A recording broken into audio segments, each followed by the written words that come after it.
Mm. Ow.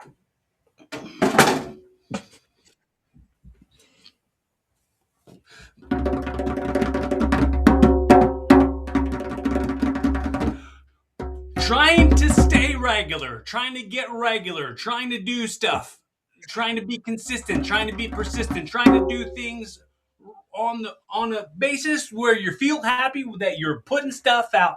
This is Cory Kastle. I'm hanging out with my good friend, international flavor bringing to the podcast today. This is Vinnie Greene.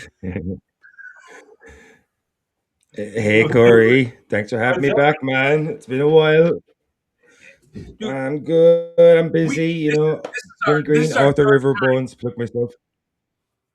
This is hmm our third one, I believe. Bro, Yeah, three's the magic I number, my love guy. doing these catch ups. I love doing catch up episodes where it's like follow up with people and see like where they got what they got going on and where they are in their evolving course. Yeah, like I think originally, man, I think it's been like 2 years since I did the first show. So like you were like really early doors when I was like releasing River Bones. I think I was still prepping it. I think, or maybe I just released it. Like it was, or it was just I think it was just coming up to the release. I think it was like a September. Did we? Was it a September, October show or something like that? I think originally a few years ago. And I'm trying to remember because like the last time we did the show, I think each show has been nearly a year apart. I think. Okay. So I think it's always around this time of the year. So like, yeah. So when you ask me how I've been evolving, so River Bones is out now a year. It's doing moderately well. I'm terrible at marketing, unfortunately. I'm better at writing, thankfully. So hopefully I've doing the hard part right. But like marketing is so important, You're the talent, Vinny. You're the talent. The marketing's Yeah. dorks. Let the dorks handle it. I am trying to find the right dork. That's the thing. I am finding it so hard to find the right dork. That's all I need. I just like I need to. I keep You telling people knock like on enough dorks, you'll find the right one to yeah, answer. man. Yeah, man. I will definitely find the right dork eventually. I have to so since I've been speaking to you last, I was solely looking at novels and novellas. Lonely Lighthouse, my next book will be releasing next year. I'll be talking about that as we go along. I'm just waiting on my illustrator right now. She's very busy, and I'm extremely loyal, and I love her work, so I'm waiting for her to illustrate the book. And so in the meantime, I've been pivoting a little bit, working on some screenplays, working on some movie stuff because that was the dream. That's always the dream. Everybody wants like if anybody picks up a pen or sits at a typewriter or sits at a keyboard, the dream is to get a big movie or a small movie or some sort of movie made because that's Yeah. how the best way of seeing your characters come to life. Mhm. So I've been speaking with Jeff Schneider, who's a really really talented filmmaker from the States, and he's helping me develop a movie called Black Rock. It's a 30-minute short movie, give or take, because I'm working on rewrites right now, so the length may change a little bit. But the idea is we're going to make a movie here in Ireland with Irish talent, written by Irish creators and directed by myself and Jeff, who's going to help me through the process. Him and his team are going to try help us make this idea come to fruition and make it into realization. And hopefully, it'll be my first step into obviously a director's chair, but also my first step into getting a screen credit and living the dream, really. So my second book coming out next year. Hopefully, I'm directing my first movie and. See where we go from there. I have some other plans, but like as I said, like it's a step by step process. So I want to see how other things pan out before I commit to my larger great plan for 2027. Be the dork you want to see in the world. Man, I wish like I have qualifications in marketing and I'm shit at it, bro. I'm sorry. That's why I want to get into movies because you have agents and distributors doing all that stuff. I just want to write stuff and make cool stories. Well, I mean, you are doing the right work still. I mean, when you Yeah, say like you're bad at marketing, you're on podcasts all the time. You're out there, you're doing it, you're making the rounds. Like, of course, this isn't the only podcast you've been a guest on. Like, you're always of out course. there, like meeting new people and trying to introduce them to your art. You do a great job of like massive tagging everybody and stuff, and like getting the people new eyes Yeah. on your stuff. That's not, that's pretty rare, dude. That's a hustle that you have that you just don't even realize.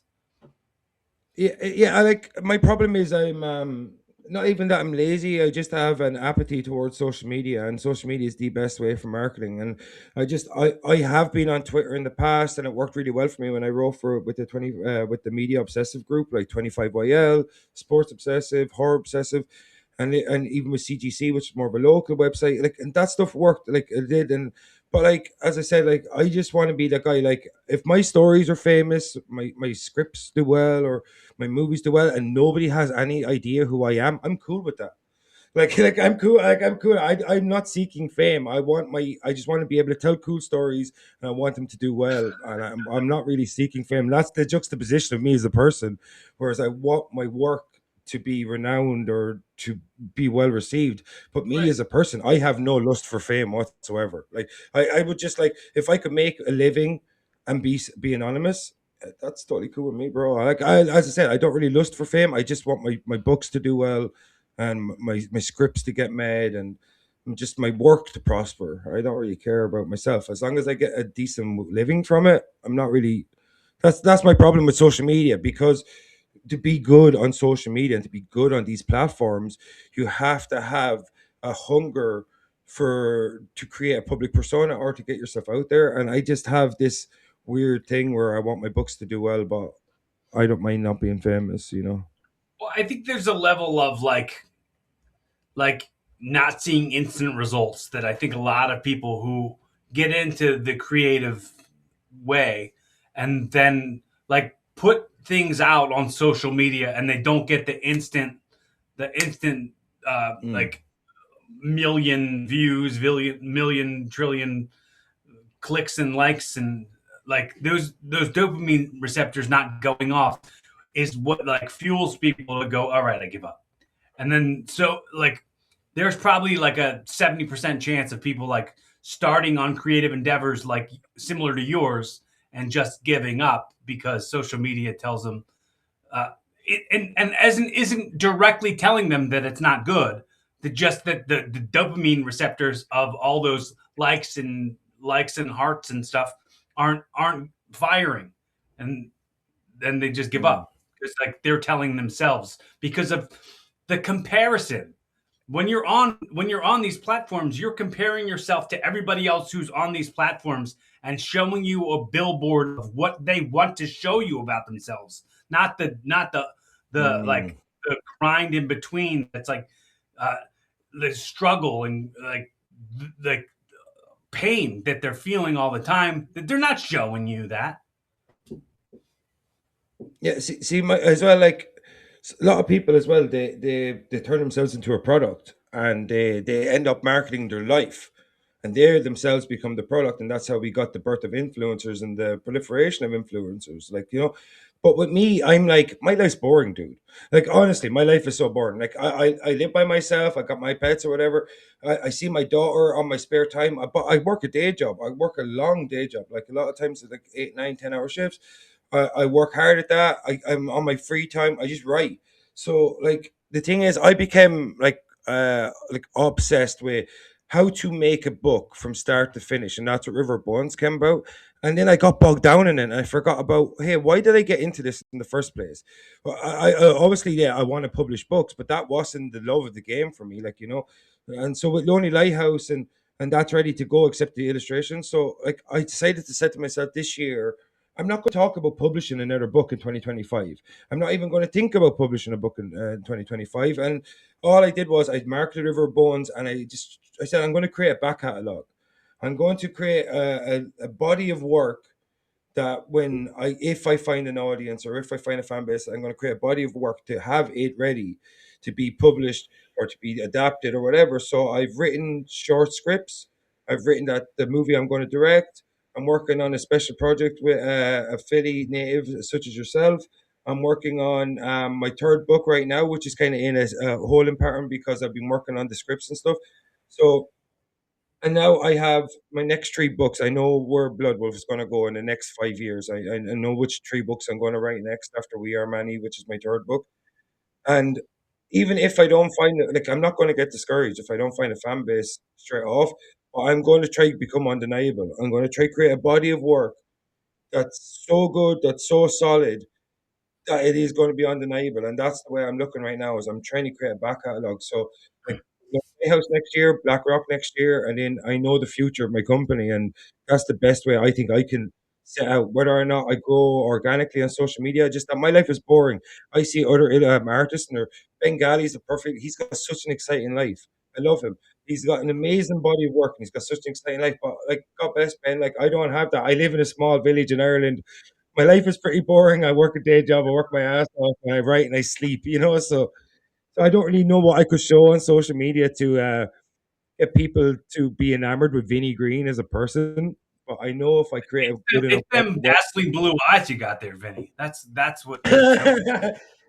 Yeah, but if you meet me and you learn, it's like the Sam Morril joke. Like, I'm like, what's he say? I'm like Puerto Rico. I'm good for a couple of days, but after a while, you realize I've got issues. Yeah, you know what I mean? Yeah, I've been like struggling with this new thought about um about having social media and about advertising things and about trying to be an influence in some positive way, because when you have a platform like I've got, or I'm after, like the platform that I'm trying to create, where like it's a bigger platform, you have to be really careful about what you start advertising and what you start saying you're going to do.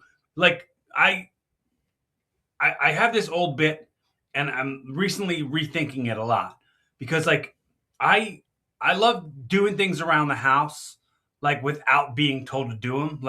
I really don't mind like running the vacuum, sweeping up a little bit, taking the garbage out, doing the dishes, but I don't like being told to do those things. I don't like being asked to do those things. I like doing them without being asked. Like I Understood. the joke is that I would say I lived with an ex girlfriend, and the dishes were piling up, but I was running late to work, so I couldn't do them without being asked. I had to get out, go to work, and come back. So when I came back, I was going to go right to the dishes and doing them right away without ever being asked to do them. But there was a note from the girlfriend, and it said, "Babe, the dishes are getting out of control. Can you handle it?" And it was in caps, and I was upset. I was like, shit, I was going to do that anyway. Now it looks like I'm only doing it because you asked me to do it. So then I Yeah. took the note and I flipped it over, and on the other side I wrote, "Honey, could you continue to be a miserable soul sucking twat that's ruining my life?" And she was like, "Shit, I was going to do it anyway. Now it looks like I'm only doing it 'cause."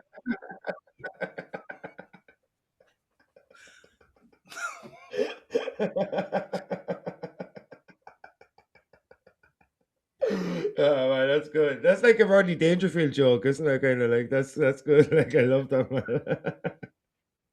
That's good. That's good. Like, oh man, that's So good.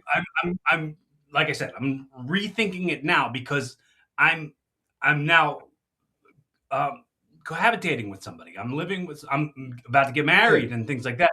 So I'm starting to think about like when she leaves the house, and I'm like, okay, the second she leaves the house, I'm gonna do the dishes, do the laundry, do this, do that, and then she walks out the door and she goes, "Oh, while I'm gone, can you make sure to do this and do that and do this?" I'm like, "Shit, shit!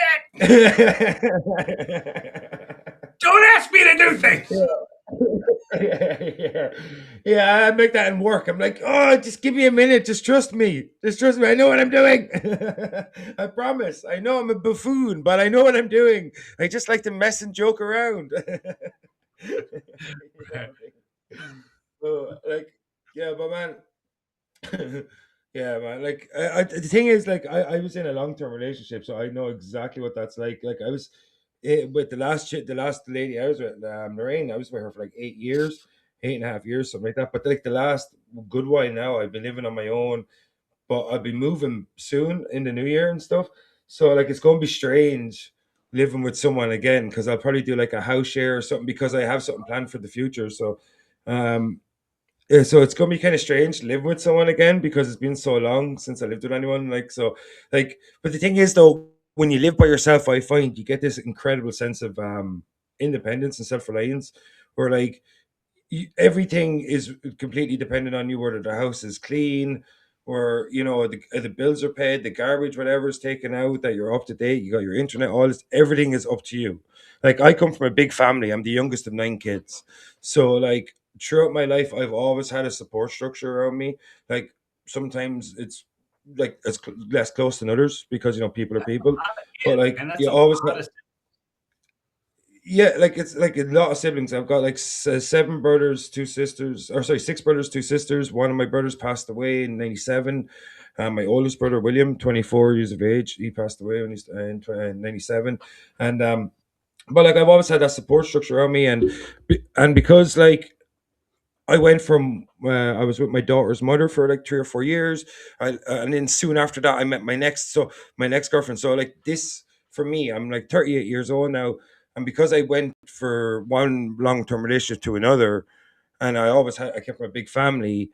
That I think that kind of stunted me a little bit, and in the last few years, because I've been more self reliant, I've been more independent, and like over the last couple of years, I've noticed 4 or 5 years in particular, even when I was in my last long term relationship, that I found myself going more on my own path. I think because I don't know, there's something about it where I felt like I needed to find out exactly who I wanted to be and how I wanted my life to be. Because I always keep saying to myself, there has to be a different way, there has to be a better way, there has to be like what I mean. yeah, Because I have a daughter, and the older my daughter got, the more my mindset changed towards the future. I'm like, I need to be able to build something, but not only that, I could build something for her, but at the same time, I need to learn how to build something by myself. And I think maybe that was probably a detriment to my last relationship.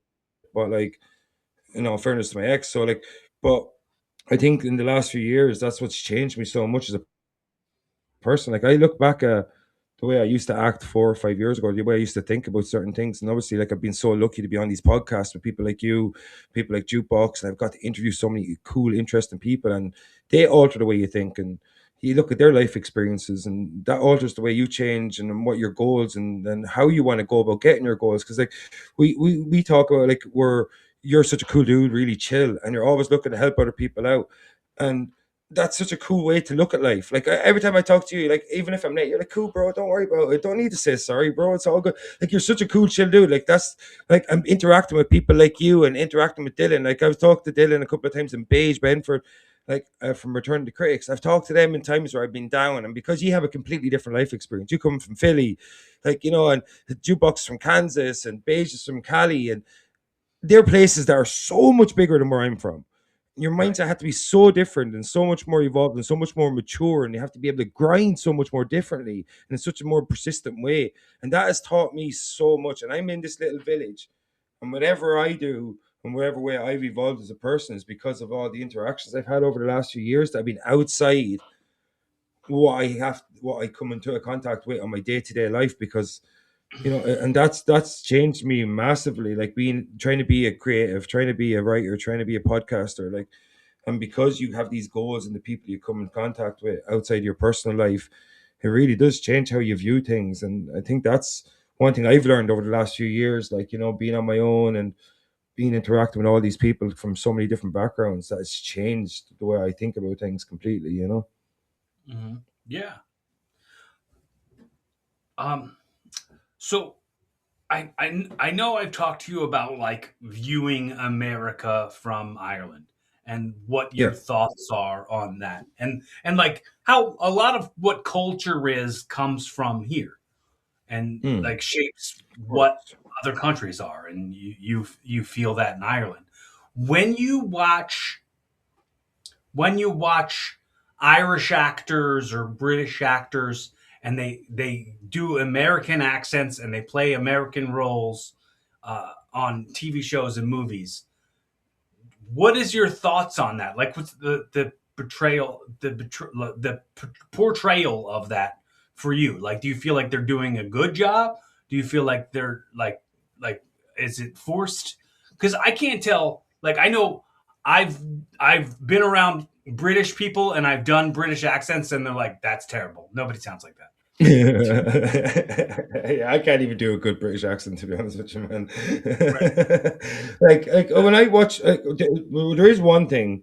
There's enough American actors to play American roles that I don't understand why American studios are consistently hiring non-American nationals to play American roles. But on the other hand, some of the best actors in the world come from Britain, like, because of the dramatic and the theatrical, historical, like provenance that is actually in that country, like, and it's exported throughout the world. And if you look at like shows like Chernobyl is about a power plant in Ukraine, and most of the cast was British. Like, so you look at shows like The Walking Dead, Mhm. most of the characters are from the southern part of America, but a lot of the cast is British. Yeah, it's So a Atlanta. it's a double-edged sword kind of thing. Like, whereas I would like to see, like, the way I talk about Irish actors to play Irish characters. I'd like to see American actors play American characters, but also some of the best actors in the world come from Britain, and that's just a point of fact. You know, you just made me think of something. My brain's a different kind of brain than most people have. So when you said it's a double-edged sword, I started thinking about how one would hold a double-edged sword. By the handle, bro. You're You gonna, don't hold it by the edge. you're gonna hurt your hands. How do you hold it? How do you hold a double-edged sword? By the handle, bro. Come Handle. But on. is there a handle in the middle? How do you? If it's It's got double two edged, edges to the would it be blade. like Darth Maul's thing, but with swords on both ends, or would it be one that's like sword on one side, sword on the other side, no handle? And then you'd wonder how you'd hold that sword. Consistently turning it in the air at the point so it doesn't cut you. You gotta hover. This thing's gotta hover up in the air. You gotta hold the vacuum. Oh,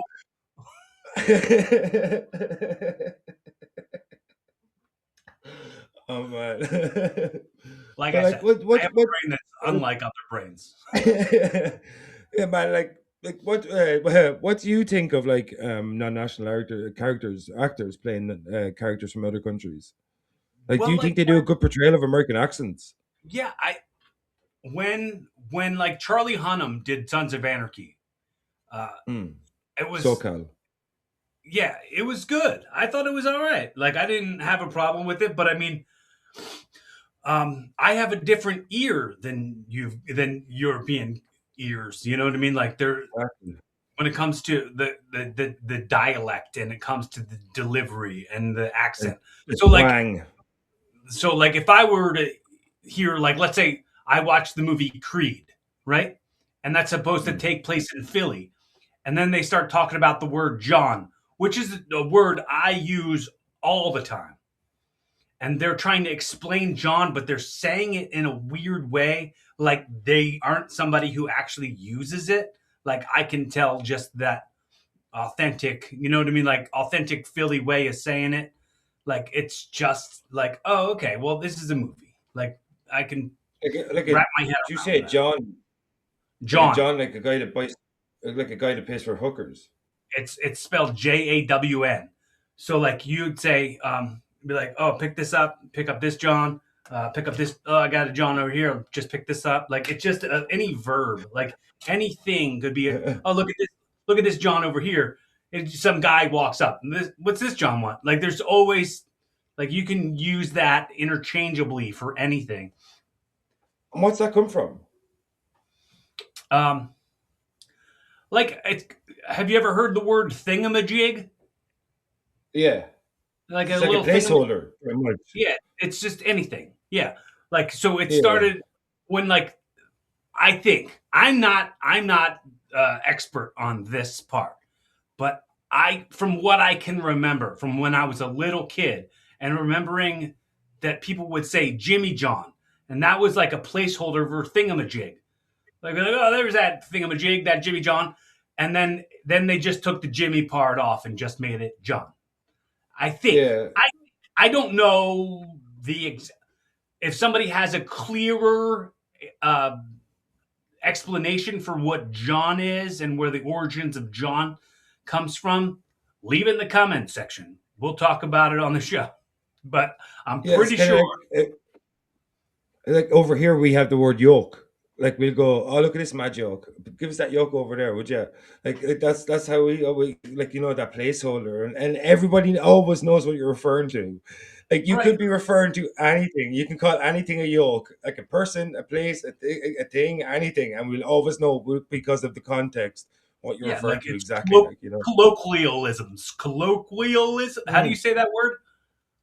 Colloq Colloquialisms, colloquialisms. isn't it? That's what Yeah. when you last time I was talking to you, you said, "Yo, that's ledge, man," and I was like, "Uh huh." You were like, "That's Yeah. legendary." I think I put that Yeah. together, Vinny. Thank you. Yeah.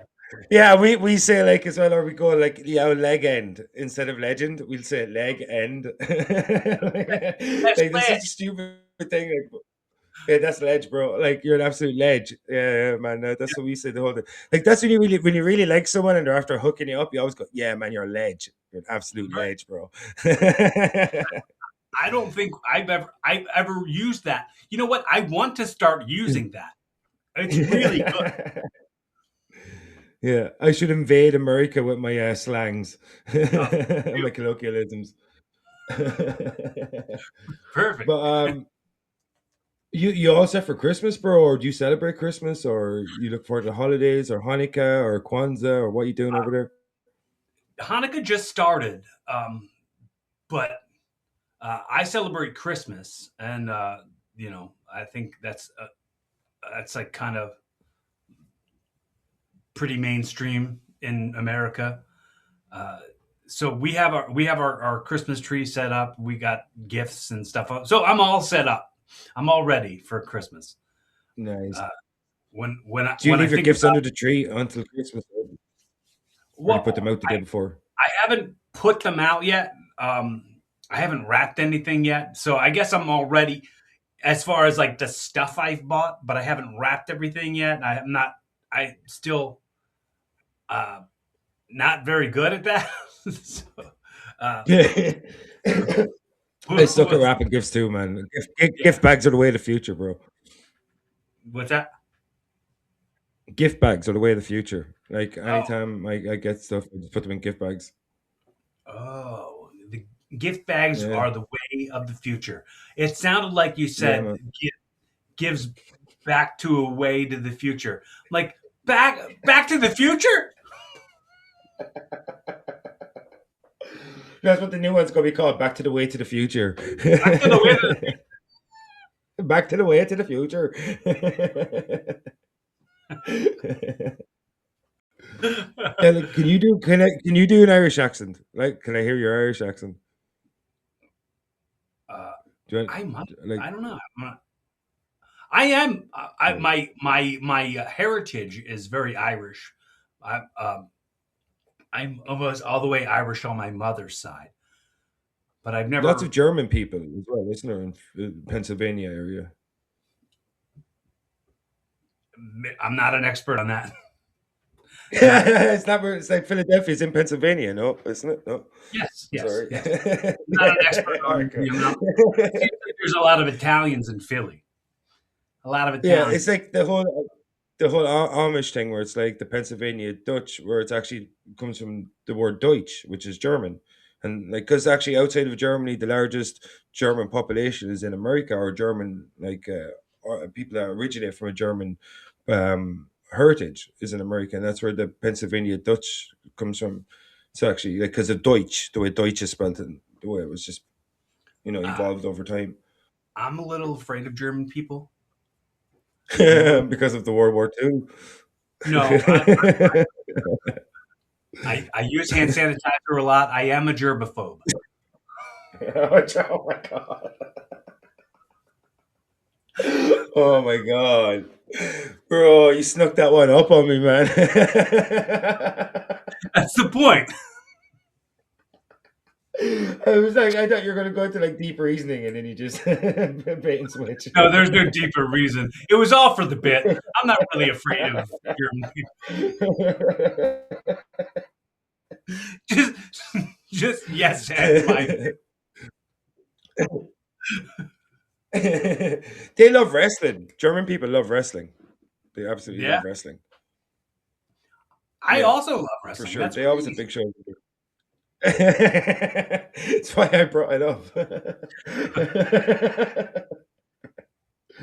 Well, hey, me and Dylan, Jukebox Ginger, we've been obsessed with this Triae Atlas thing. Have you heard anything about this?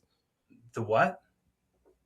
The Triae Atlas, the interstellar Oh, comet that's moving yeah. through our solar I system. don't have too much information on it, but I'm very fascinated to learn information on it. If you have some more info that I don't have, uh, that Oh, yeah, like what we spoke about before was like it looked like a guided trajectory that was going in a. It looked almost as if it was being controlled in controlled by intelligence, and that like the way it was stopping and slowing down by planets, and parts of it were breaking off, and it looked like it would be the kind of behavior that something that would be releasing drones to investigate planets and stuff like that. To be honest with you, I'm a little bit behind the curve on it because me and him haven't done a podcast in a while. So I'm about two or 3 weeks. I'm not sure because it was doing this. Its orbit around the sun. It went into the behind the sun for a while. We couldn't observe it, but like I think this month, later on this month, it'll be at its closest position to Earth. So in the next couple of weeks, we'll be really seeing what this comet's all about because as well it has a tail at the front instead of at the back, and it's got all these strange characteristics and the materials it's made from. And we spoke about how, like, I don't know if you think this is an interesting theory, that like we spoke about the if you were to travel interstellarly is that a word, intergalactically, but if you're to travel in that sense, that like we spoke about, what the best way to actually travel without having to burn so much fuel would be to monitor comets and look at their flight paths and attach a ship to something that already is going to be organically flying through the solar systems and galaxies and whatnot. And all you have to do is give it little nudges every now and again or whatever to correct course and control the do you, trajectory. What do you think of that kind of? um, I I come from the mindset of everything's a work, and I don't fully believe everything or anything. Uh, be part of this Project Blue Beam situation Mm, could be a psyop to control people, but maybe not. Maybe it is something interstellar. Maybe it is something intergalactic. Maybe it is something major. But maybe they'll want you to think that. Maybe they will want you to not think that. You never know, like who's holding the puppet string. mm. Yeah, that's so true. But like one thing, like even if even if like I speak to people like, and even if you're a globalist or if you believe in flat earth or whatever, I love the thought experiment of it. I've had arguments with people where like they say like, oh no, we definitely went to the moon, and I'm like, but maybe we didn't, and here's why I think maybe we didn't. And I said like, I believe maybe we did go to the moon. Yeah, maybe I can't prove it, but NASA's excuses for why they didn't go back are some of the dumbest excuses by some of the smartest people on the planet. So like, you Yeah, know what I mean? yeah. Hey, like, like we lost the technology. It's too hard to create, bro. Chill the fuck, like chill out. Like he can definitely recreate We, it. we, Elon Musk we were sent a Tesla into space. we were in space and we had all the plans in our hands, and then we lost them. They were gone. The plans. I, We don't know. I, We I, lost I them. I always say it's the dog ate our homework excuse. That's Right. Yeah. literally what it equates to. Yeah, So like, I love the thought experiment about different things. Like when you talk about the Van Allen radiation belt, and you talk about why haven't we gone back since the 70s? I think was the last one, the last Apollo mission that went up there, or whatever. And like, how come since then that like the only thing we've sent into the deep space are unmanned spacecraft, and how come that we're relying on things like was it Serene? No, but I'll come back to me. But like, when do you know the one we sent up by Jupiter, and like what is that called? That's gonna name me. Uh, I'm trying to remember it as I'm talking. But so like what annoys me about things like that is that if we have the technology and if we have the interest, and people say, oh, public interest lost, ratings went down, and that's why we stopped the Apollo missions because there was no public interest. And also you could talk about the thought experiment about what if it was just a political thing? What if it was a way of bankrupting the USSR and making them chase goals that were unattainable, and like to make them pretty much go well past what they could ever produce as a country, and have it instead of focusing on weapons of war, they were focusing on space stuff. Hit the rope it up, exactly. Like, and I think it's such a like, I love thought experiments. So like when people talk about like, oh, flat Earth is preposterous, and I go, maybe it is in your mind, and maybe it is in my mind, but I like the thought experiments. Like, what is their evidence, and what makes people think like that? Or like when people talk about ancient advanced civilizations, that's one that I'm fascinated with: Atlantis and Lemuria and maybe Tartaria and stuff like that. You know what I mean? Like, 'cause even if it's not real, who's to say? Like the Earth is billions of years old if we're to believe mainstream science, right? Who like how can we be so naive to think that we are the only version of humanity that is able to evolve this far in billions of years? It's crazy to think that, and it's crazy to If think like we were to what. think about that, like dinosaurs could have been completely something different than what we believe or what we're shown that they are. Oh, Like, they're definitely more bird-like than we think, for sure. yeah. Yeah, like Like, did you ever see the Rick and Morty episode where the dinosaurs came back and they were like, they're like, oh, we just popped to this other planet real quick and then we came back. They're like, where's every other dinosaur? Where's yeah, yeah, man. But that's the thing. Like what I find fascinating is that in places like I think it's in Mexico, where it's a really, really dry landscape, that they have found humanoid footprints in the same stratas as dinosaur footprints. right? That stuff fascinates me. Or if you look at hieroglyphs from around the world, they're depicting dinosaurs, not fossils, dinosaurs, stuff like that. Like that, like whether or not that's accurate, whether or not that's passed down through stories, like in the way we have our. Then there's dragons. Then they're like then Oh, there's the whole story of like dragons. There that was the everywhere. thing, and Yeah, and those weren't the dinosaurs. Like what? What? yeah, and they're everywhere. There's dragons in Chinese mythology. It's on the Welsh flag. Like the things I'm fascinated by, right? And I don't want to go into too much of a rant, but is shared mythology. I've spoken about this on other podcasts before. Shared mythologies, and why are certain mythologies so prevalent throughout global society? Not countries, not regions, global society. I'm talking about dragons, giants, the global flood, certain celestial events, certain catastrophes that are ended up with global consequences, like wildfires. Talk about the Younger Dryas period and things like this. Why do so many different cultures around the world speak about Atlantis or an advanced civilization or the sea people that seemingly invaded Egypt? Why did Plato talk about what Solon? Why did Solon have a story about Atlantis? And why did Plato talk about? And why is it endured through time? Why have these myths endured throughout time? And the reason I think they endured throughout time and throughout generations and throughout cultures and throughout the globe is because there's some level of truth to it somewhere. Whether do Yeah, I it's believe a dragon flew around the sky? I don't know, but maybe somebody interpreted it, and lots of different cultures have interpreted the existence of dragons and the existence of a global flood and the existence of giants and the existence of different versions of humanity that are all around the world that are no longer exist anymore. I read that they were sending uh, a shuttle up as like to say sorry to the other countries for the moon landing being faked. You know what Like, that is going to be called? okay, go ahead. The Apollo G mission. Oh my god. He's just riffing, people. He's just riffing.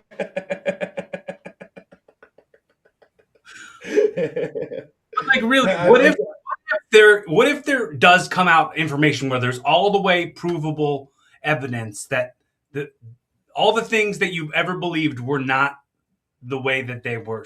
The stuff that they pitch to you to believe it that it's this way, it all of a sudden just isn't that anymore. Like if they come out and they're like, yeah, the moon landing's fake, 9/11 was a hologram, Like if they come out and they say all these things, and they go like, well, it was all aliens, and then that ship comes and they go, they did all of that, like or whatever. like I used to be this mass. I used to be a massive proponent in the ancient alien theory. You know, the whole thing that we were visited by people from, and that's where our history of deities come from. Hey, the Anunnaki and stuff like this, and in Assyria and this the Sumerian texts and stuff like this. So but what I think, if you look at World War II, I think is a perfect example of this. Cargo cults. So there was these remote islands dotted throughout the Pacific that were visited, and they got like airdrops. They came down and they witnessed planes, and they built all these massive effigies to shape like airplanes, and they start worshiping as deities, and they become they're known as cargo cults. And I think probably what happened throughout human history is like what we see today, right? If you look at the rainforest, you look at North Sentinel Islands near India, I think there's still many hunter gatherers civilizations around. If they were to bear witness to our civilization or people from our civilizations that have a high IQ or a high technological capability, they would worship us as deities, and they would see it as deities. So what I think was what happened. What I think what happened was, if you look at places like Göbekli Tepe, and how they were seemingly out of sync with human evolution in terms of mainstream hunting gatherers and the linear version of human evolution, which I don't believe in at all. I don't think there's a linear version of anything in nature or science or anything. So what I think occurred is a massive catastrophe occurred, which meant mass emigration from advanced civilizations to less advanced civilizations. And the means and ways they got there were so technologically advanced that they became worshipped as deities, and they were able to transfer the knowledge that they had on them, that they knew of, to these lesser evolved or lesser less modern societies, and those societies were able to become more modernized and change. Like what always it fascinates me, and I spoke about this before, is if you look at the kings list, and if you look at the list of the kings in Samaria, the first kings, their reigns are hundreds of years long, right? And then we start living human lives. So what historians always say is the first part of the king's list, whether that be from the pre-dynastic Egypt or from ancient Samaria, that's myth. But when you get to human lives, that's real. They're real. But why are they on the same list? Is what I want to know. Like, Yeah. why is it like, you know what I mean? Like, why are the people in Where did pre? the life expectancy change? Where like what came out of the DNA that made life Yeah, expectancy change to such smaller, shorter lives? yeah, but like, but what? It's not only that. Like, well, I think it's because there's a loss of technology. You look at the pyramids are the perfect example of this. Transfer technology gets diluted throughout time because of a loss of knowledge. Because I could teach you something, or you could teach me something firsthand, doesn't mean I'm going to be able to teach it to another person as well, and go Then it on. becomes whisper down the lane at that point. It just Yeah, becomes exactly. Yeah, yeah. So, like, with if you look at the pyramids, the more ancient pyramids are the more sophisticated, are the ones that endured more over time, because the people that had the original knowledge were the ones that built them. And if you look throughout the generational growth and progression throughout time of ancient Egypt, as it became more modernized, the pyramids became more poorly constructed because there was a loss of knowledge somewhere.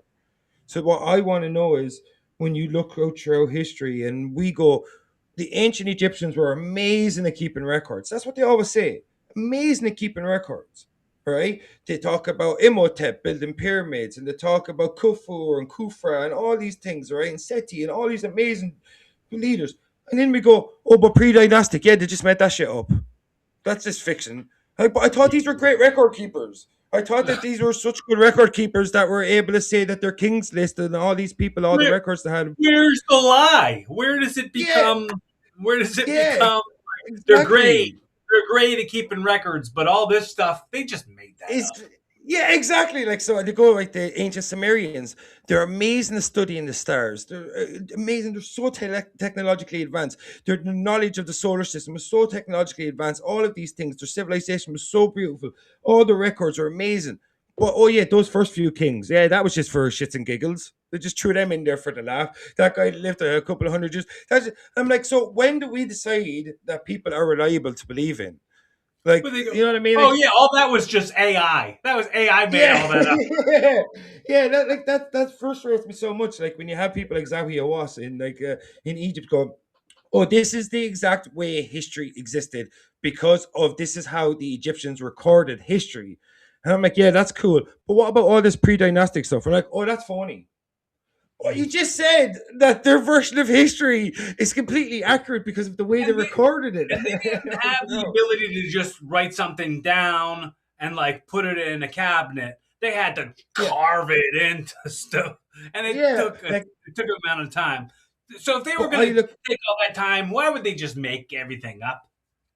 Yeah, but bro, look at the way they build architecture in Egypt. Perfect symmetry on these gigantic obelisks and and these sorry, not symmetry on the obelisk, but like on these perfect things. Like you see, like the city of the dead and stuff like that, and you see all these massive tombs and the statues and stuff like with Anubis and I think it was Ramses II. And like if you look at their statues, bro, there's no way you're carving that with a copper chisel.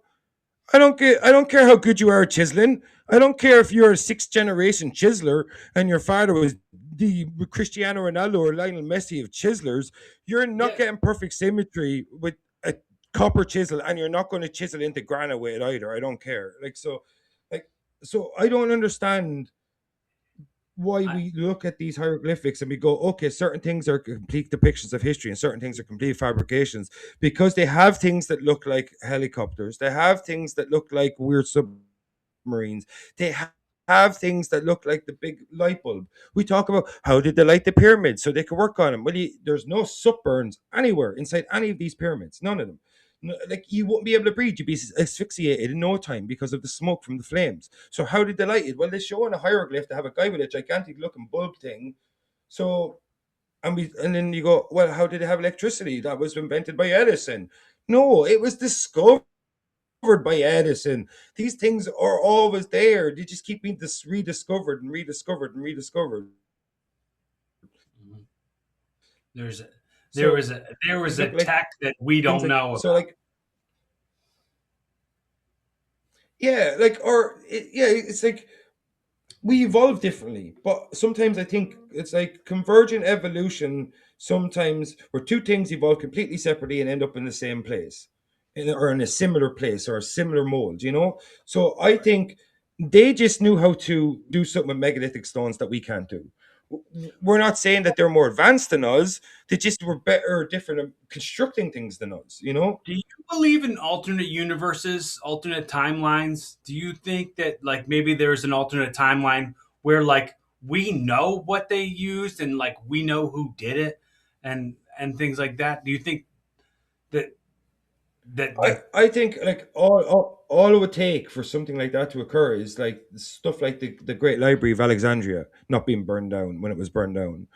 Like stuff like that when it was like when you look at when the Mongols invaded modern day Iraq now, which was, I was want to say it wasn't Babylon. What was Iraq called? Because I know Iran was Persia, but was it Babylon? I'm not sure. But when they invaded and they destroyed the great library there, they said the streets ran red with blood and the rivers ran black with ink because they threw so many scrolls and parchments. And we were very lucky to find things like the Dead Sea Scrolls and the Rosetta Stone, and that gives us some sort of idea. Like, but maybe if there is other dimensions, you talk about string theory where he talks about different dimensions all occurring at the same time, and each thing that you do, and more like I think string theory and multiverse might be slightly different. I think the string theory he talks about different dimensions occurring concurrently, simultaneously at the same time, up to 11, I think. But the multiversal theory is that every time you come to a roads in your life where you have to pick A or B, every time sliding you door? pick A, another universe is created with B, and so Mhm. it all depends on your interpretation of the multiversal rules. But yeah, like if there is a multiverse, all it takes is little tweaks in history, certain things to survive, certain things, certain events not to occur, for a transfer of knowledge and information to be much greater and much clearer than it has. But saying that, if you look throughout history, people have their own biasness. So as I talk about how he has his own version of Egypt. I'm not saying that's a fake version of Egypt. I'm just saying that's his version of Egypt because that's the one he's adhered to his entire life. That's how he made his name. That's how he got his career. That's how he got renowned. So he's not going to abandon that no matter how much new information is proposed to him because it will make his life look pointless and meaningless. So so there is certain things in life and in like if you had a multiverse that could have changed the transfer of history or transfer of knowledge, but the problem is biasness always occurs. Oh yeah. Certain people are, yeah, like we talked about the pre-dynastic kings list, you know, why are these guys fake and why are these guys real? How come there's good historians here? How come they're poor historians here and they're fictitious storytellers? Like You I know, look at it like there's somebody translating something that's written in so many different languages, and they go, "Oh, it says this," but like I'm gonna write it so it says this, and like, mm, oh, what they really meant here was probably this. The same way, like Bible. this, like they have news channels that say news, but it's mostly opinion, and like some you can't have the news person say, "Well, he probably meant this. He's probably thinking this." No, this has to be fact. Like it's not open to Mm, opinion or exactly. interpretation. Right. Yeah, because that's all the news should be, reporting the facts. Like, there's a guy, I think he was on CNN. His name's Van Jones, I think his name is a news reporter. That dude always annoyed me because he's like, I'm far left of everything. I'm a far left of Pluto and everything.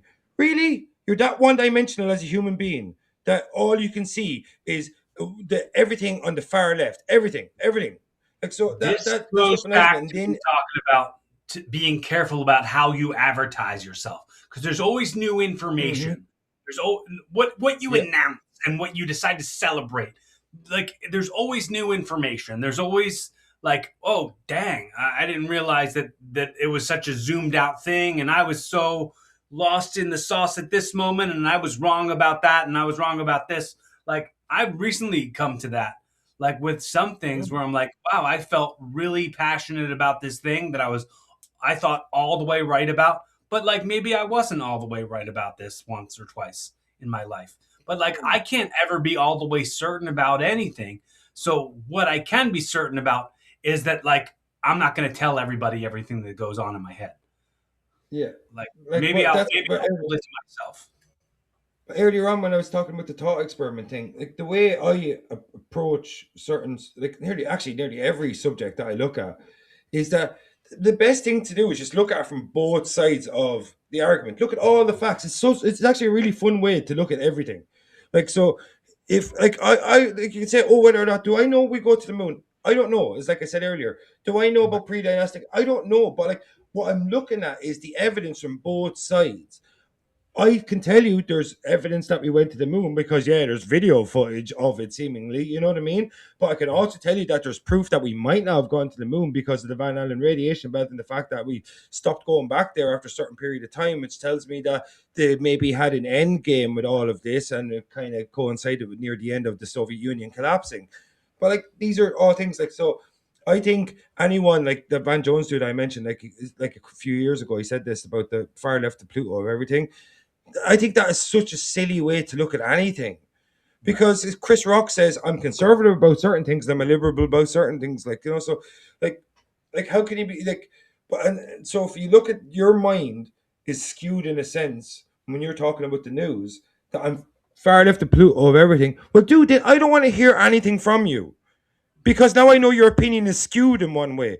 You're supposed to be reporting the facts, unbiased, completely objective, and unobjective, and just like that's it. Facts on the grounds. You should have an opinion one way about it or another. Just report the events. That's it.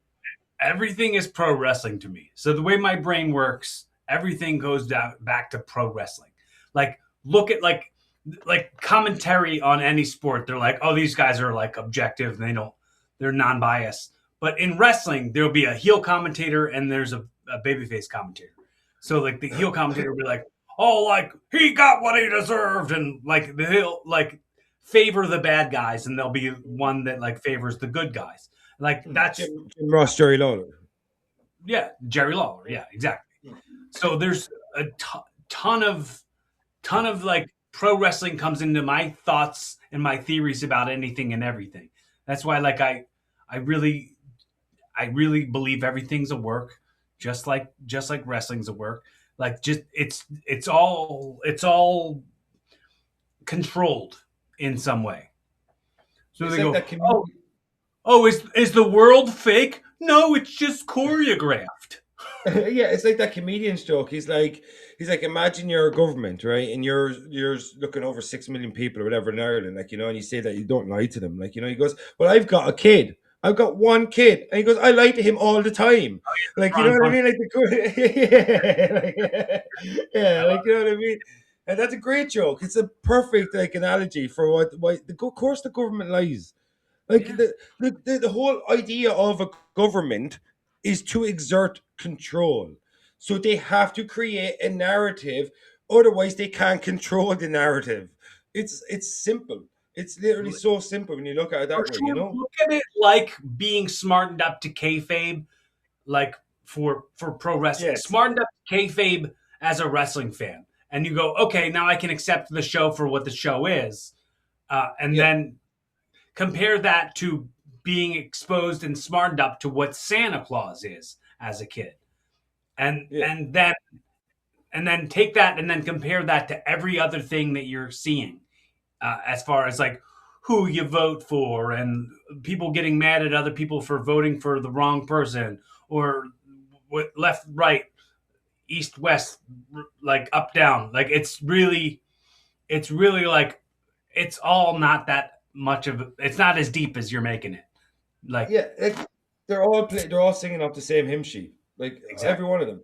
Like in Ireland, the main political parties are called Fianna Fáil and Fine Gael, and then we have like the Independents, Labour, but the other main opposition to those two is Sinn Féin, and you look at our immigration policies, and they're all saying the same thing. It's like, how can people that are supposed to be diametrically opposed in terms of their political views all have the same political leanings in certain subjects? Because that's how you can control a country and a nationwide narrative. Because if you are saying the one thing to your followers and your constituents, and the opposition are saying the exact same thing to their constituents, then you're going to have no true opposition to that exact narrative that you want to push, because everybody's pushing the same narrative. That's why I don't like people go, "Who'd you vote for?"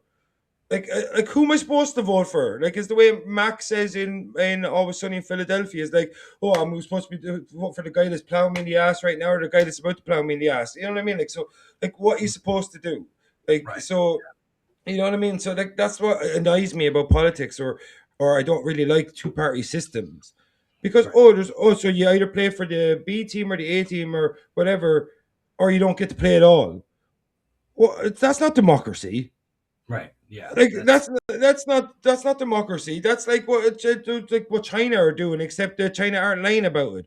Like China are like, we got one party here. If you want to proceed and progress through politics here, you have to be a communist. You have to be a member of the Communist Party. That's simple. But in America, you go, no, we've got democracy. We believe in freedom as long as you're a Republican or a Democrat. Because if you don't eat those tables, you're going to starve. And it's simple as that. Like, you know what I mean? And and that's how you control the narrative, because you can control each other's opposition. just full circle. Let's go back just 1 minute, and I'm gonna point out another colloquialism, and I'm gonna also I'll try to speak in my Irish accent, and I'll try to say what your colloquialism that I. They're all singing off the same hymn sheet. That's pretty good. It's pretty good. I've heard way worse, bro. I've heard way worse. Like that's better probably than my Dublin accent. Like, to be honest with you. They're But all like singing off the same hymn sheet. it's true though, isn't it? Or like, who is it that keeps I'm making gonna fun of use like that. I'm gonna. I always say they're all wings on the. They're both wings on the same plane. Like it's yeah. an airplane. They're both. But singing off the same hymn sheet is a pretty good one.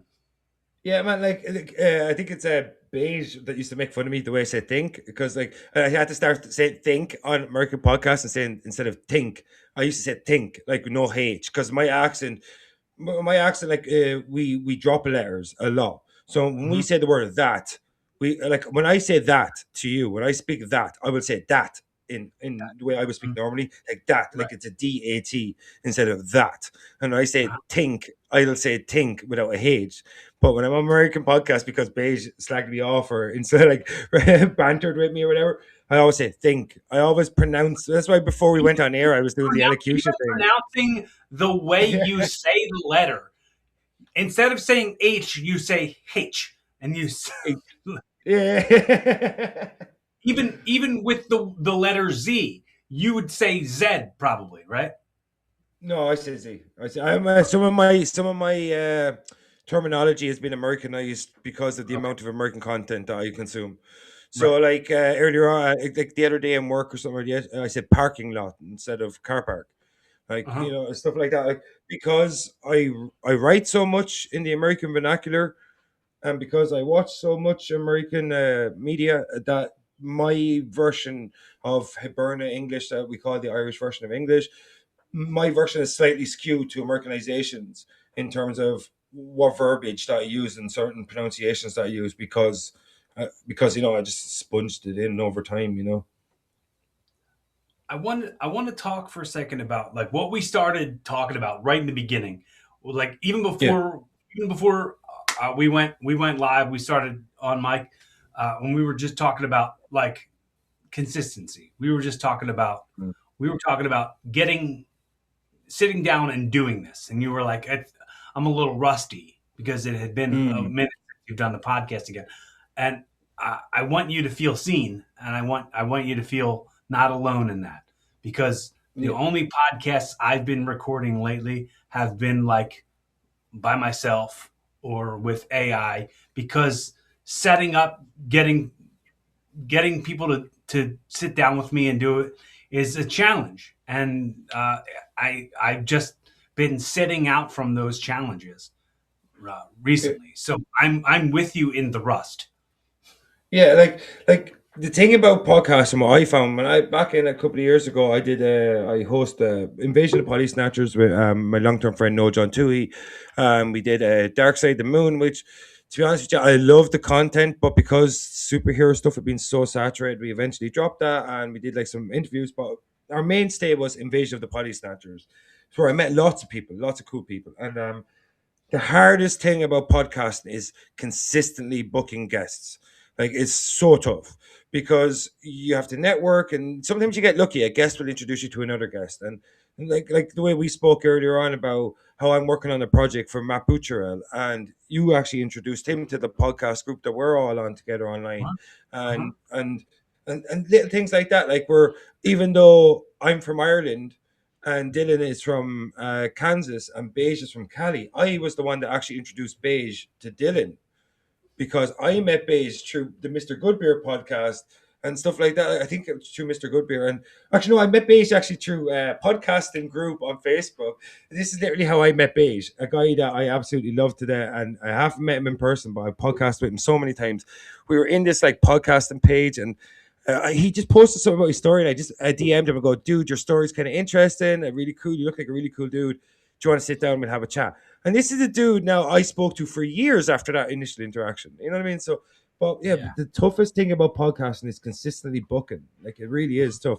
So having a co-host does help, especially when you're reviewing movies and stuff like that. Like, because I was lucky that way. Me and Noel John, because we know each other for so long, there was no chemistry we had to work on. We were friends in everyday life. We're Oh still yeah. I friends mean, today. so Like, I guess now thinking about it that way, like I still consistently do the podcasts with my friend Lou, and yeah. we do those every week, and I haven't missed a week in years. Like we've Yeah, been just exactly. It's just the the booking Sunday of the School Club. guests. What's that? It's Yeah, we probably don't just have the to book booking of the guests. guests. We don't have Yeah. to book guests. It's just him and I talking. So we're always doing it every week. We know that we can work with each other and figure out which day we want to record and what time we want to record, and then we just do it. I And mean, he's like a day friend, or is he like a podcasting friend, or he is a he's a pro wrestler. retired pro wrestler. He wrestled for the WWF in the 1990s. He was a jobber in the WWF in the Before the 1990s. pandas come and took the F off them. Yes, exactly. the, he was called Beef Stew Lou Marconi, and we started the podcast like 2 years ago, if not a little bit more than 2 years ago, and it's we're just called the Sunday Stew Pot, and we recorded on like Monday, Tuesday, Wednesday, one of those days of the week, and then we schedule it to come out on full episode to come out on Sundays. And Mm. we've been doing that. That stays consistent, and I make a lot of clips out of that. But I haven't done a whole lot of evolving episodes. That's why I said it's funny that this is episode 370. But if I was consistent and I was putting out a new episode every week or every day, it would be somewhere in the thousands. Yeah, and that's the thing, like, because when the guest, like, it's just hard. Like, sometimes it can be easy to find a guest, but like, you want it to be a guest that actually makes you interested. You know what I mean? Like, as a host, you want to have a shared, like, because me and you, like, we've so many, like, we talk on Facebook, like, a lot, like, we like, we have a lot of shared interests, and our Right. mindsets are similar, even though our backgrounds are completely different. And that's Mhm. why, like, me and you can, like, we, as I said, we could go a year without a podcast and we can come straight on and we're just chatting Right. Yeah. straight Yeah. away Yeah. because we, you know what I mean? Like, and that's the hardest thing about guests, like, because I got really lucky. I met this guy, I'm not going to name drop him. He was an LA agent and he hooked me up with some guests, but then he turned super shady. And, I know who you're talking about. I don't know his name. yeah, yeah, I forget his name, but yeah, that's. I think I was in a group with him and Dylan. So yes, I know the guy that you're talking about. yeah. And then I'll text you the his name guest, later. I'll text you his name later. the guy he was trying to send me guests that I should Mm. book on my show, and then I started seeing those guests pop up on jukebox shows, and I Yeah, was in like, every show. oh, he got that guest from that agent guy, and his name's Yeah, not important. You don't need to tell it to me. I don't care really. yeah. Yeah, so he was like, to be honest with you, I had a couple of conversations with him, and he was a really interesting dude. And he, to be honest, he himself would have actually made a great podcast guest. He was full of stories, like full of stories, and I love his vibe. But he just turned out to be a little shady, and I don't. It's not to do with him. Look, he's a pure industry guy, and I'm sure what I consider being shady is a guy from a village in Ireland is probably complete like, status quo over in LA, like, So, but he introduced me to a lot of cool people. I give him that. I'm not going to name drop him because of how we ended on bad terms with each other. But like, at the end of the day, he introduced me to a lot of cool people. Like, so it is cool if you can find that. If you can find someone like him that's not as shady, Yeah, be great for every and podcaster I out don't there. think I had a bad falling out. I think we just both equally faded away. Um, so I mean, I don't. Yeah, no, this dude started coming after me for like paid guest appearances and stuff Yeah, like that's that. So whack. I was like, I'm out. Yeah, that's you Yeah. know. Uh, I nearly got Richard Dreyfuss though. So close. So close to getting Dreyfuss. who'd you get? Yeah, he so we nearly had Richard Dreyfuss, because Oh, this guy knew lots of people. We nearly got Jim Alves as well. He knew lots of people that worked on Jaws, so yeah, I and find it I really. recently, because it's Christmas, I recently watched Home Alone, and I was like, it might have been Home Alone 2, I don't know, but one of the guests was Larry Hankins guy, and Yeah, Dylan had him on his podcast. I was like, I almost had that guy on the podcast. I interviewed him twice, Larry Hankin. Oh yeah, Yeah, interviewed him twice because initially we got introduced by the agent, but I'm great. I haven't spoken to Larry in a long time. It's crazy that I can actually say that sentence, but like, I'm get on great with Larry, so I was able to get him back on, even though the hmm agent, like, this relationship soured with the agent. right, yeah. Excuse me, sorry. And Mark Scheffler too, another great guest. Anybody could do that for anybody. Anybody could go and like hit Excuse me. up talent and then hit up podcast hosts and go, like I want to connect you to this. I love the desire to connect people. Yeah. I love the connections and the resources. Like I love being a resource for anybody who wants to come to me and go like, "Oh, how can I do this? How can I do that?" Like I honestly, I don't think anybody who's getting into the podcast game is competition for me. I want you to do it. The world needs what you've got to say. Like you have a voice that nobody else has got. You've got a perspective that nobody else has got. If somebody wants to come to me and ask me how I did it, I'll tell you word for word and I'll point it out. I'll show you exactly everything I did because me doing it and it being in my voice is not the same as you doing it and it being in your voice. See, that's the difference between American mentality and Irish mentality, and that's a really good example. And you did it unbeknownst to yourself. What I find with Americans is that you want to see other people do well. When you share a space with an American creative or an American writer, American filmmaker, they want to see you do well. But in Ireland, we come from a really begrudging society, and I don't know if you have the word begrudging over there, but like they just don't want it. They want to see they want to see you do well in Ireland, but never better than them. Like so, when I remember when I started podcasting, just a little because you shared loads of information with me and stuff.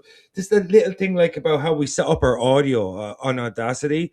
So I guested on a podcast for an Irish podcasting group that they're no longer around. But I guested on a podcast, the very first podcast I ever did, and he goes to me, "I'm going to send you our settings for Audacity, just so." For so we can sync up the files later and everything's at the same things how they record the episodes, audioly. And I was like, cool. So he sent me an email with all these settings. So when I started doing a podcast, I'm like, cool. I just use Audacity and I'll use the same settings this dude just showed me. Like, because why would I tinker around with something that I know that works? It's just audio settings. It's just decibels and volume levels and stuff like this. That's all it was. And then when he guested on my podcast, and I was like, "Yeah, dude, we're just using the same settings you use," and he's just like, "Oh, you took that from us, did you?" I'm like, "No, dude. It's like telling someone like, "Oh, your TV sounds better at 20," and they turn it up at 20, and like, "Oh, you took that from me." You know what I mean? Get over I'm like, yourself, buddy. "No, yeah, dude. It's settings on Audacity. I'm not stealing content from you." Like, you know what I mean? Like, so Yeah, I just thought like that. I mean, Yeah, I don't know if that's just a like American mentality versus a Irish mentality, but it's particularly a person like that. That's from that guy's mind. That's yeah, not exactly an all Irish thing. That's not all exactly an American thing because there's going to be Americans who would do the same thing. Like, oh, you can't do better than me. Like, oh, I'll show you to do it, but you can't. How dare you do better than me? There are plenty. Look, there's people like that in my family. There are people like that exist in the world, and you have to remove yourself from taking that as an attack because it's not an yeah, attack. That is just like I'll give you this example. I just stumbled across this this mindset. Recently, I was working the door at a club at an event in Philly. Uh, it was like a mitzvah, right? So it was a long line of people coming in through the front door, and every woman who came through the line was smiling and nice and waving at me, and I was smiling and nice and waving at them. And every guy was kind of like curmudgeony, miserable, sort of like looking at me like I was a threat. And as they got into the building, the guy I was working the front door with said to me, uh, "I'd be pissed off if I were you. All those men disrespecting you." And I was like, they weren't disrespecting me. I don't take it that way. Like I take it, it's not a disrespect, it's a misrespect. And if you can yeah, shift that, yeah. they're just not giving me the respect that I might think I deserve if my ego was the way it was when I was younger. But it's not. I don't have that like, oh, I'm feeling disrespect. Oh, that's an attack. It's not an attack. Like you can let that shit just fly right off your head, like right over your head. It's not about you. It's about what that guy's going through. It's about what that individual person is like. You're a placeholder for whatever unpleasant things they have in their brains. Yeah, exactly. It's literally the definition of venting, isn't it? Really, like, it's just like we all look for an outlet, whether that be for our temper, for our stress, for our creativity, for our lesser than desirable, like wants or whatever. Like, that like everything is venting. You're venting everything at all times in different directions. Every one of us are. So like, and so the only thing that controls what you're venting is your mood, and your mood is often decided by external factors. So the way you absorb the external factors is actually the exact same way you interact with the external factors. So that's what, you know what I mean? So that's the whole nature nurture thing in a sense, because your nature as a person is oftentimes decided by how you're nurtured by your environment. You know what I mean? So pretty much you could look like me, right? I'm nine times out of ten, I'm a very chill, relaxed person, but I have a short fuse. I have a temper, but nine times, like most of the time, then my temper is tempered, for lack of a better term. But like, you know what I mean? But external factors will decide how much control I have over my temper, because it is a natural thing that's ingrained into me. Mhm. So, Yeah. you know what I mean? Like, so that's what I'm talking about venting. So, literally, you will only vent outwards what you absorb from externally. Like, you know what I mean? So, that's the whole thing where I talk about where if you look at American society and the way I've interacted with American creatives and people in American media compared to how I've been able to interact with Irish people and Irish me, that externally, culturally, what the Irish people that I've interacted with in terms of my journey trying to be creative, they only want to keep everything for themselves. Americans are more outwardly sharing. They Right. want you to do as well as they are. They want you to even surpass them if you can. They want you to be good. They want you to do journey, because the way your society is meritocracy, whereas Irish society is we deserve what we get, and whatever we get, I'm going to keep and I'm not going to share. And that's the difference. Because like I have reached out to so many Irish podcasts, and I hardly ever hear anything back from them. I'm on a Mhm. small island, so how come I'm able to get so much more coverage on American podcasts? It's not because I wrote a book that's set in America. It's because of the mindset of the people that I've dealt with. That the American people go, "Oh, this is a dude that works hard. He comes from a small place and he doesn't have a fan base, whatever. But he works hard. He loves the game. He loves the craft, and he loves talking about weird stuff. So let's just talk to him." And there's so much. There's hundreds of hours of me now online through different podcasts that I've hosted, through interviews that I've conducted, through interviews that I've been on other people's shows, through your show, Dylan's, like Stanford. You can talk about Beige. All of these things exist. And when I reach out to Irish podcasts and I give them my information, if they want to see what I'm like as a guest, there's so much information to go check. They've no interest. And that's what annoys me so much. And that's because for them, you have to be a somebody before you're going to get our attention. Whereas I love about American culture is like, no, bro, we're going to help you be a somebody. We're Well, going the to thing, help you get there. You know what I mean? those are all like I see it on both ends of it. Like so Mm, for me, I reach out to hundreds of comedians or entertainers or people who I think would be good guests on the podcast, and they won't give me the time of day because I'm not somebody to them on the level that they think that I've got to be. And I can't take that personally because like looking at it from the like overhead looking at it, what benefit is it? I always say, and I say this to you anytime we've ever talked, the currency of your time and your effort, your attention is far more valuable than any dollars or cents that you'll ever borrow or steal, or earn. exactly. Time is the only real currency. Right. So like it's a matter of like your level of big deal. Like if let's say I had that hundreds and thousands of followers on all platforms.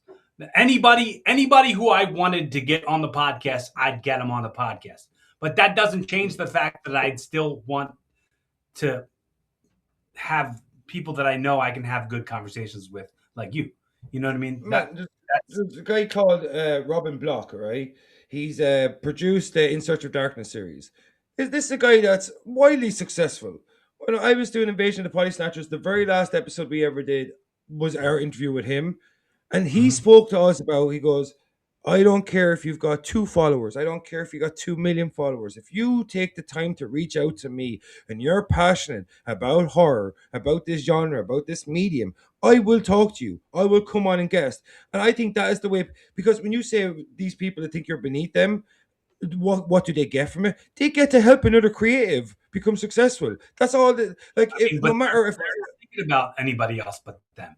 Like yeah, but that, that's not something I can take personally. yeah, Like because they're and on their journey, I'm on mine.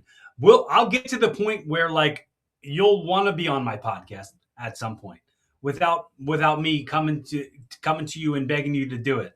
Like I'm okay with getting there organically, and it will happen. It's going to be the thing where like the meritocracy will rule on this whole thing. yeah. Uh, but But it's I just think just no matter how successful it, you are, you, so and I was just gonna say, no matter how successful you are, you should be willing to speak to everyone and anybody. Because if they have a genuine interest in you as a person, the least you can do is reciprocate. Like, I'm not saying, well, you have to go on every podcast. Yeah, of course, vet the podcast or whatever. But if you look at, like, you're a good guy, you're funny, you're hardworking, why not come and talk? Like don't it don't could be forget 45 don't minutes. forget don't forget handsome. Oh no, I want to keep your ego balanced, bro. You know what I mean? I didn't want you to get too big headed. You know what I'm saying? I didn't want you to just be viewed as a piece of meat, man. I didn't want to objectify you live on stream like that. Like, you know how handsome I think you are. I tell you Oh yeah, constantly, bro. You know what I yeah. mean? Like, yeah. I So guess like, I guess I got a little too zealous there. yeah, bro. Keep it on the down low, bro. We can't let people know about our private relationship. But like, so like, I just think, like, if you have an influence to help someone else grow, you should do it. Like, Yeah. no matter where this journey takes me, right? In if I get really really big or whatever, if I do well, I'm gonna come on. If anybody reaches out to me, unless you're a complete like lunatic, I would go on your podcast. I don't care who it is. Capital letters, humility. Yeah, like, it's just really important to just understand where you started, not where you are, how you got there. You didn't just teleport from the start line to the finish line. You had to run a marathon. And then what did you do? Every step of the way, you just kept going, you kept going, you kept going. And if you do get big, if you do become successful, the best thing you could do is teach someone how to get on your back, and you can carry them a few of those steps while they run their marathon. So while they figure out how to run their race, They have and that's why I would do. in in podcasting and in comedy right now. There's a phrase called the Rogan sphere. So it's like comedians and like regular guests on Joe Rogan are all like blowing up now. All kind of like becoming very successful. Um, I want there to be a castle sphere. Everybody who is my regular guests, or everybody Hmm. who as a comedian who joins me, or anybody who's a creator that joins me in the rise. I mean, I still work multiple day jobs. I struggle and I hustle, and I'm living check to check just like everybody else. I'm not feeling like I'm better than anybody. I know that I have different qualifications than everybody else. I know that I have my faults just like anybody else, but I'm willing to stare myself in the mirror and figure out what those are. And I'm willing to have conversations with people who can teach me what they've done with their struggle, and Hmm. and learn from them. That's why this is called evolving, because I'm becoming a different person through doing this. Yeah, and like, I would actually love to. Maybe I should sit down and rewatch the first 2 episodes that we did and see how we both changed and how our Right. mindsets have changed. Because like, I know I've gone through a lot of stuff in the past 2 3 years. I know anybody who knows me, but like, no matter where my journey goes, bro, like, I don't care. Like, if I get like, if I do really well with writing, as I say, I'm going to do the Robin Block thing. I'm going to do what he did for me. Right. I'm not Yeah. going to forget what he did. I'm not going to forget what Larry Hankin did. I'm not going to forget what Mark Scheffler did. Like, I'm not going to forget what these people that they know me from. Like, I'm not going to forget what Dylan. I'm not going to forget what you did. Like, no matter where I go, no matter anybody who ever reaches out to me, if you got 2 followers, you got 2 million followers. Like Robin Block said to me, I'm going to come on your show if you got a general interest, a genuine interest in what I'm doing or what I like to do. I will come on anybody's show at any time because that is the best way to evolve as a person is stay humble, stay active, and always be willing to talk to anybody that actually has an interest in what you're doing. I know we talked about it multiple times now. You were just talking about all these different podcasts that you've been on and these Yeah. different interviews. You've been asked any question and every question. What's a question that no one's ever asked you on any of these podcasts that you would have liked to be asked, or you're surprised that you've never been asked about it, or something you'd like everybody to know about you that you've never told anybody? Um, I was born with prehensile tail. I know, I'm only messing that, man. I didn't Something quite about me. understand. I said I was born with a prehensile tail. Do you know, like a tail Oh, that you can cool. Like, manipulate? a No, nubbin. it was a joke. No, it's the head nubbin. No, no, just a joke. About me, like, just I don't know, man.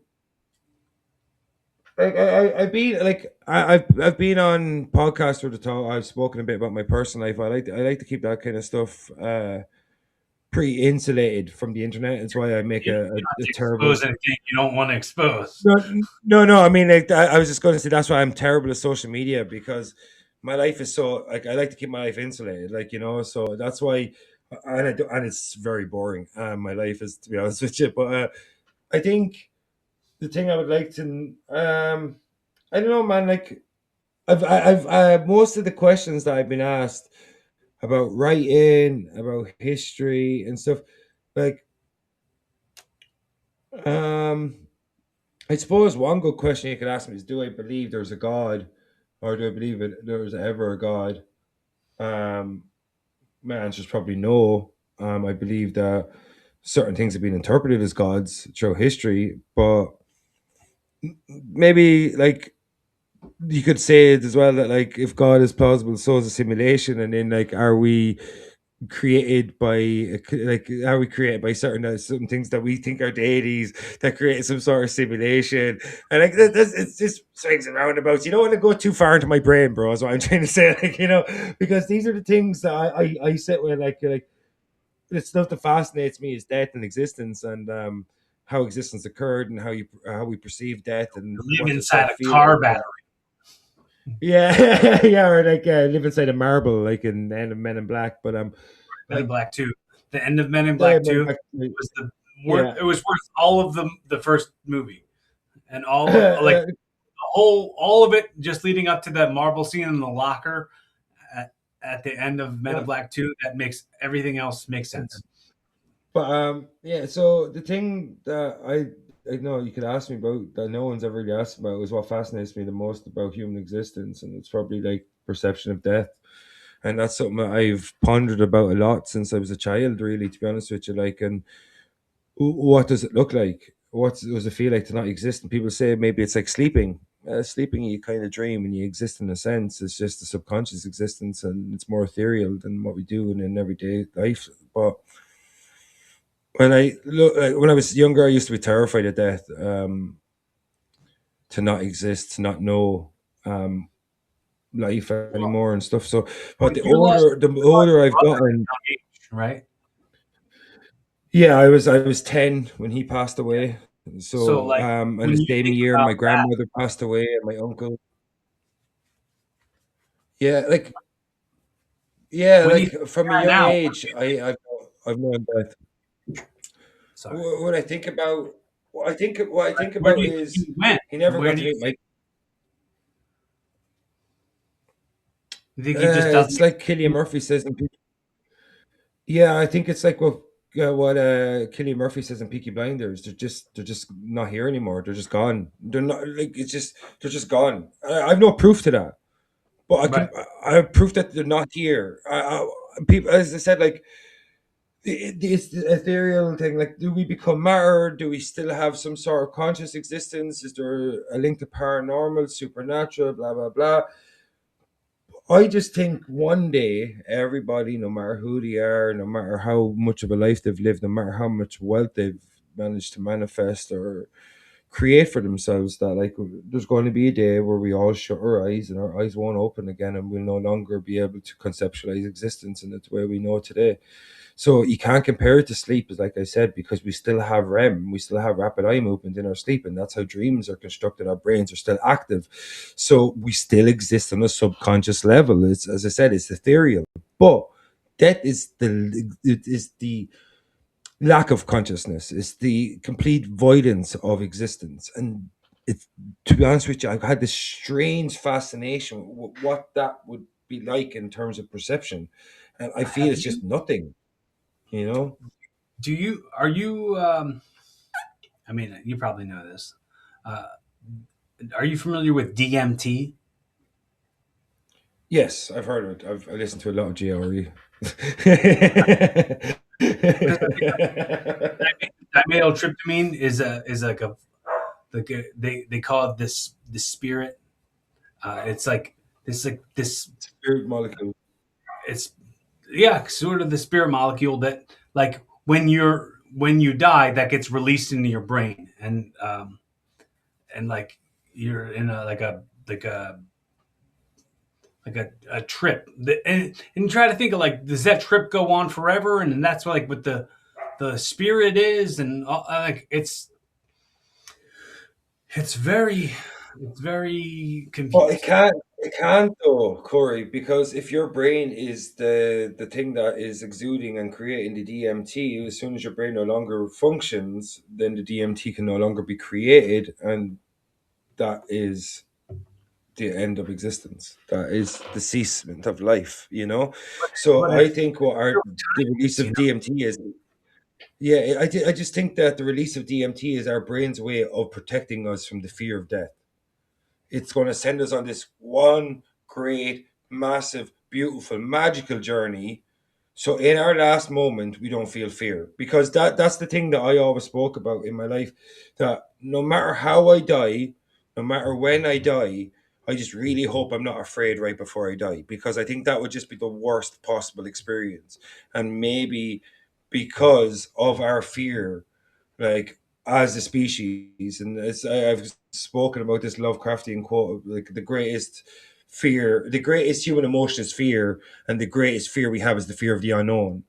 And um and so I just think that maybe it's our brain's way of protecting us from that fear of the unknown, that it just overloads us with all these chemicals, and we just go on this mad trip. Like, and like, if anyone has ever ingested something like salvia, would know that the way your brain interacts with that particular herb or whatever, it's a very intense experience, and it alters your consciousness. And it can't not alter your consciousness, if you know what I mean. Like if you, the way you perceive reality in those moments of altered states of consciousness are going to eventually alter your consciousness, even when you're no longer in an altered state of consciousness, if that makes any sense. You know, your perception of things, because you've seen past the fourth wall or whatever, you've seen beyond the veil, you know. So, and that's the thing. Like, so that, like, if so, one question that's always persisted in my mind is, what is the feeling of death, and what does, if there is an afterlife, what does it feel like, and what way do we perceive it, because it's going to go on for eternity, and that's the thing, the finality of it, unless you believe in reincarnation. So it's hard to I know. But if we're in a simulation, maybe we just go game over, we load in our quarter, go back into the arcade. I You quote know what I this mean? all I quote this all the time. It's like I one of my top podcasts that I listen to is You Made It Weird with Pete Holmes, and he always asks people, "What is this? What are we doing? What happens after you die?" And he had Brian Regan on, and Brian Regan was like, "That's I remember." And I still quote it when Brian Regan said, "That's the question that we all wonder, and all of us will eventually find out." Mm. And Or the thing is, we won't. You know. yeah, yeah. Well, I You know what mean, I mean? we'll Because if you find cease to out exist, when there's nothing at all. yeah, If that is the case, if there's nothing at all, we'll find out. But I mean, we're not going to be around yeah. to I hear always used to say this. anybody. Yeah, I used to always say this thing like, it's like I hope there's something after life because death sounds really fucking boring. You know what I mean? Like it just sounds really boring, bro. To do nothing for eternity. Come on, man. Like there has to be like this like existence seems like such a crazy like thing that seems so far fetched and it's so wild that we can actually You think exist and I can you think formulate that like thoughts and death is taking the helmet off, like the simulation helmet yeah, off? yeah, exactly. That's it. Game over. Put another quarter in. Go back into the arcade. You know. So like that's why I think a lot of people cling to the afterlife. A lot of people cling to the simulation theory. A lot of people cling to multiversal theories because everybody's just looking for answers and everybody's shit terrified of not existing anymore. So we're like, Mhm. that's why we talk about reincarnation, simulation. You know, that's why we talk about all these things: the afterlife, heaven, hell, whatever. Because we want some people would rather go to hell than to not exist anymore because that's how much of a fear we have of non-existence, because as living beings the only thing we're wired to do is to exist. That is it. Like, so no matter, like, so that's the thing, like, so that's when people believe in the afterlife. It's like I have no issues with anyone believing in religion, afterlife. I'm an atheist. Like I won't be one of those people. I'm a proud atheist. Like, dude, chill out. You just don't believe in stuff. What you proud about? Like, you know what I mean? So like literally, I just I look at it and go, funny yeah, story. Yeah. it's When just like the afterlife is just what people are afraid of, you know? I I dated this girl and she was an atheist, and anytime I'd ever talk about anything like spiritual or anything like divine, or I talk about anything that I felt sacred about, she would be like, "Wow, Yeah. there's no God." Blah, blah. Like she'd go right into this like angry atheism, like this routine of angry atheism. And then like we got into this conversation. We went to the Poconos and stayed in this cabin that all her friends were telling her was haunted, and she was like, "Oh my god, what if I see a ghost? What if I see a ghost?" And I was like, "How can you believe in ghosts and not believe in God, you dingbat?"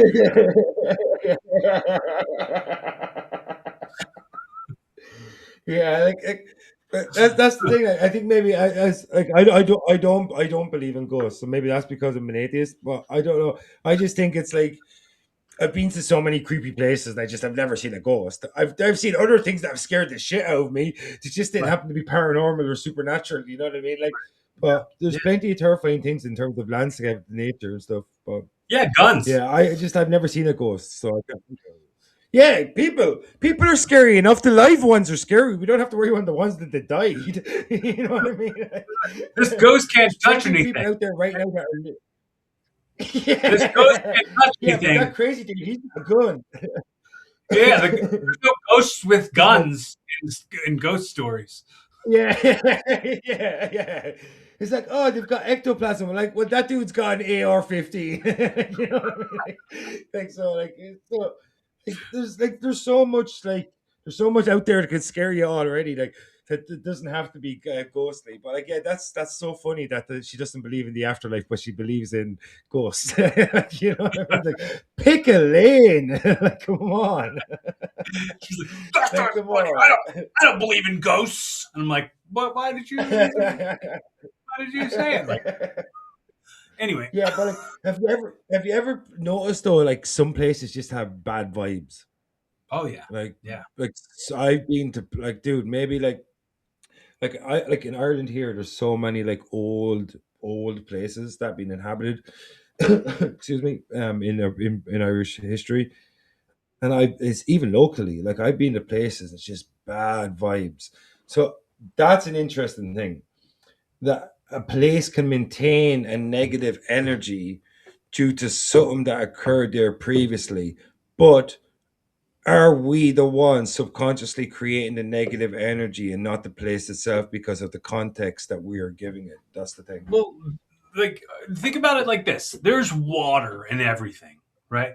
So like the Mm, vibrations in the water, human bodies are made up of water. And those experiments that you've seen where the people will take 2 jars of water and fill up one and open it up and give all their love and respect into one, say, "Oh, you're beautiful. I love you. You're great." And then they close that mm, jar and leave it on the window, and then they take another one and they open it up and they're like, "F you, you suck, you're so stupid," and they give all their negative energy to a thing of water, and they close that and put it on the window.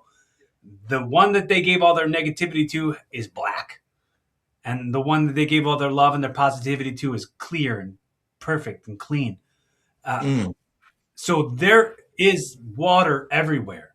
So you think there's been people around that place who've poured their negative energy into the place, that it could have that darkness, that like hatred and all that in it, and it has just kind of polluted the air in that place. mm. Yeah. Excuse me. Yeah, like I agree with that because I've been to places that I have no knowledge of its history, and like even though I talk about contextualization in terms of the energy and how we perceive it, I've been to places I've no idea about its history. I have no idea what occurred there, but there's some places I've been to, man, even though I have no context, to just have such bad vibes. And it's maybe it is like you say that everything is just stored up and somehow just like even a place, a thing, like a person can store energy and because we are some of all our experiences.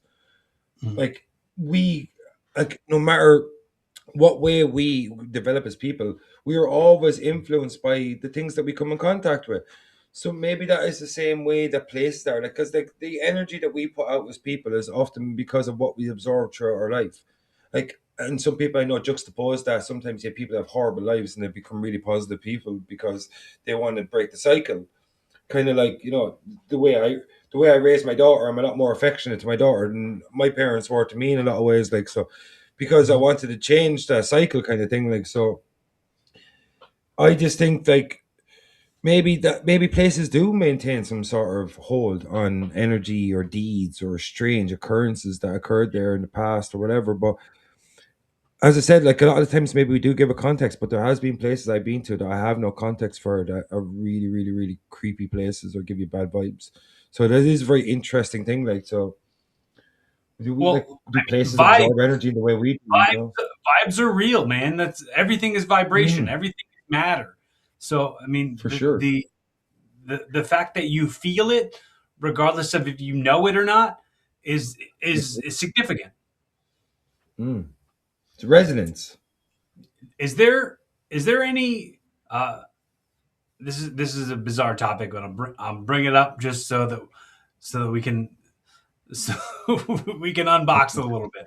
Are there any like Mandela effects that you feel that you've noticed that have ever happened with the pop culture things that you witness? The fruit of the loom thing is kind of interesting. The cornucopia coming off the fruit of the loom because I was full That sure that was was the manufactured, right? Didn't they come out saying that they manufactured that? wait that was fake. Yeah, I So think that maybe I so the manufactured. cornucopia was never on the fruit of the loom. The Kit cornucopia Kat. was, and they Sorry, there lied and was a corner.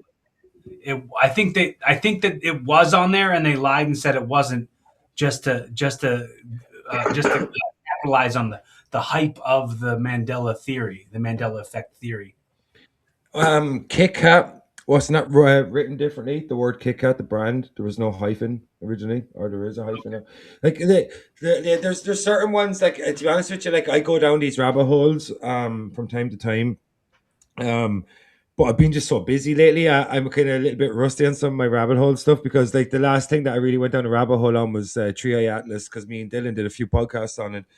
A lot of times you'll see in my feed on Facebook and stuff like that is stuff about advanced ancient civilizations, the mud flood, Tartaria and stuff like that. I don't really know if they come into like Mandela effects, but see, I'm just trying to remember Mandela effects off the top of my head. I know that It has to movie do with with Hard Hadron Collider and CERN and like yeah, yeah. alternate universes and things like that. Yeah, I've heard about that, and that fascinates me because I was really shitting about that Large Hadron Collider for a long time. They were like, "Oh, we might be able to create a black hole," Why? Like, why do we need to know what a black hole? Like, what's the benefit? Undo the world? Okay, go ahead. Yeah, like I don't care I how love you. curious you are about any sort of subject matter. If one of the outcomes could be possibly let we might undo society and the world as we know it, maybe let's not venture down that path. You know what I Yeah, mean? Like the very reason we stopped making nuclear bombs more and more massive after the Tsar bomb is because we were like, oh, maybe we could like cook the atmosphere. Let's not do that then. Let's make a different bomb, one that might not cook the atmosphere. Like, you know what I mean? Like, I've seen a clip. I've seen a clip that was maybe it was just like somebody was interviewed on JRE, and the clip was like them saying that atomic bombs were fake. like in what sense? Like the Like Hiroshima. all the footage of atomic bombs blowing up houses. These were figurines. These weren't real houses. Like like the societies that they showed getting nuked out were all manufactured to look like a Godzilla movie. These figurines Because are like because Star Wars. the greatest way to control a global population is the concentrate of impending doom to that global Yeah. population. Right. Yeah. It's the whole mad thing, mutually assured destruction. Mhm. That was the like, so maybe I think we could, if you want to look at like contemporary society, look at what's going on right now. The constant threat of World War III used to control society, even though like I keep saying let's just do it then. If you all want to kill each other so bad, let's just get it over and done with. Because like every single time there's some sort of like change in the political landscape, every single time somebody sends out a tweet that's a political World War III, oh possibility of World War III, possibility of World War III. Russia went into Ukraine 2 or 3 years ago. They're like, oh, World War III is going to be next week. World War III is going to be the week after next. And now the British are like, oh, everybody needs to be ready for World War III. Well, you're just trying to control us through fear. So like they're using mass migration to control us because now they're like, oh, like if we get all these illegal undocumented people in our country, now we need digital IDs because that's the only way we can stop these people from gaining employment. It's the only way we can stop people from getting social security. Or the only way we can have people pretty much ingratiate themselves into our society. Well, really, is it? Or is it your best and most successful way of trying to control us? Yeah, Look it's at control. China. Look at Mhm. China. Look at the social score system they have over there. People are literally being eked out of society because of low social scores. Yeah. Right. Yeah. It's Yeah. Black Mirror. Yeah, it's just like what they're going to do is they use fear to get you to react in the way they want. And how do they do that? Is they press buttons. They go down through their list: mass immigration, social unrest, potential intercontinental wars, potential famines, potential recessions. And they keep telling us about the potentiality of global downfall all the time. So we feel so grateful for whatever state society is in right now. That's what it is. So pretty much to say tomorrow's going to be worse, you better be happy about today. But today is Yeah. terrible. Tomorrow could be Except worse. So you better exactly accept today because tomorrow could be worse. And I'm like, but there's a housing crisis. Well, it could be worse. So it could be World War III tomorrow. You'd be like, oh, you're not going to think about housing crisis. You're not going to think about mass migration when you're fighting Ivan on the battlefield, are you? No. Well, you better prepare. So be happy for today because tomorrow can always be worse. And when tomorrow comes and it's the same as today, what do they say? Be happy with today because tomorrow can always be worse. No matter how shitty today is, what happens then? It's 2 days' time to that day is still shitty. It's unchanged. And what do they say? Be grateful for today because tomorrow could always be worse. And that's how you can control society. every new beginning comes from some other beginning's end.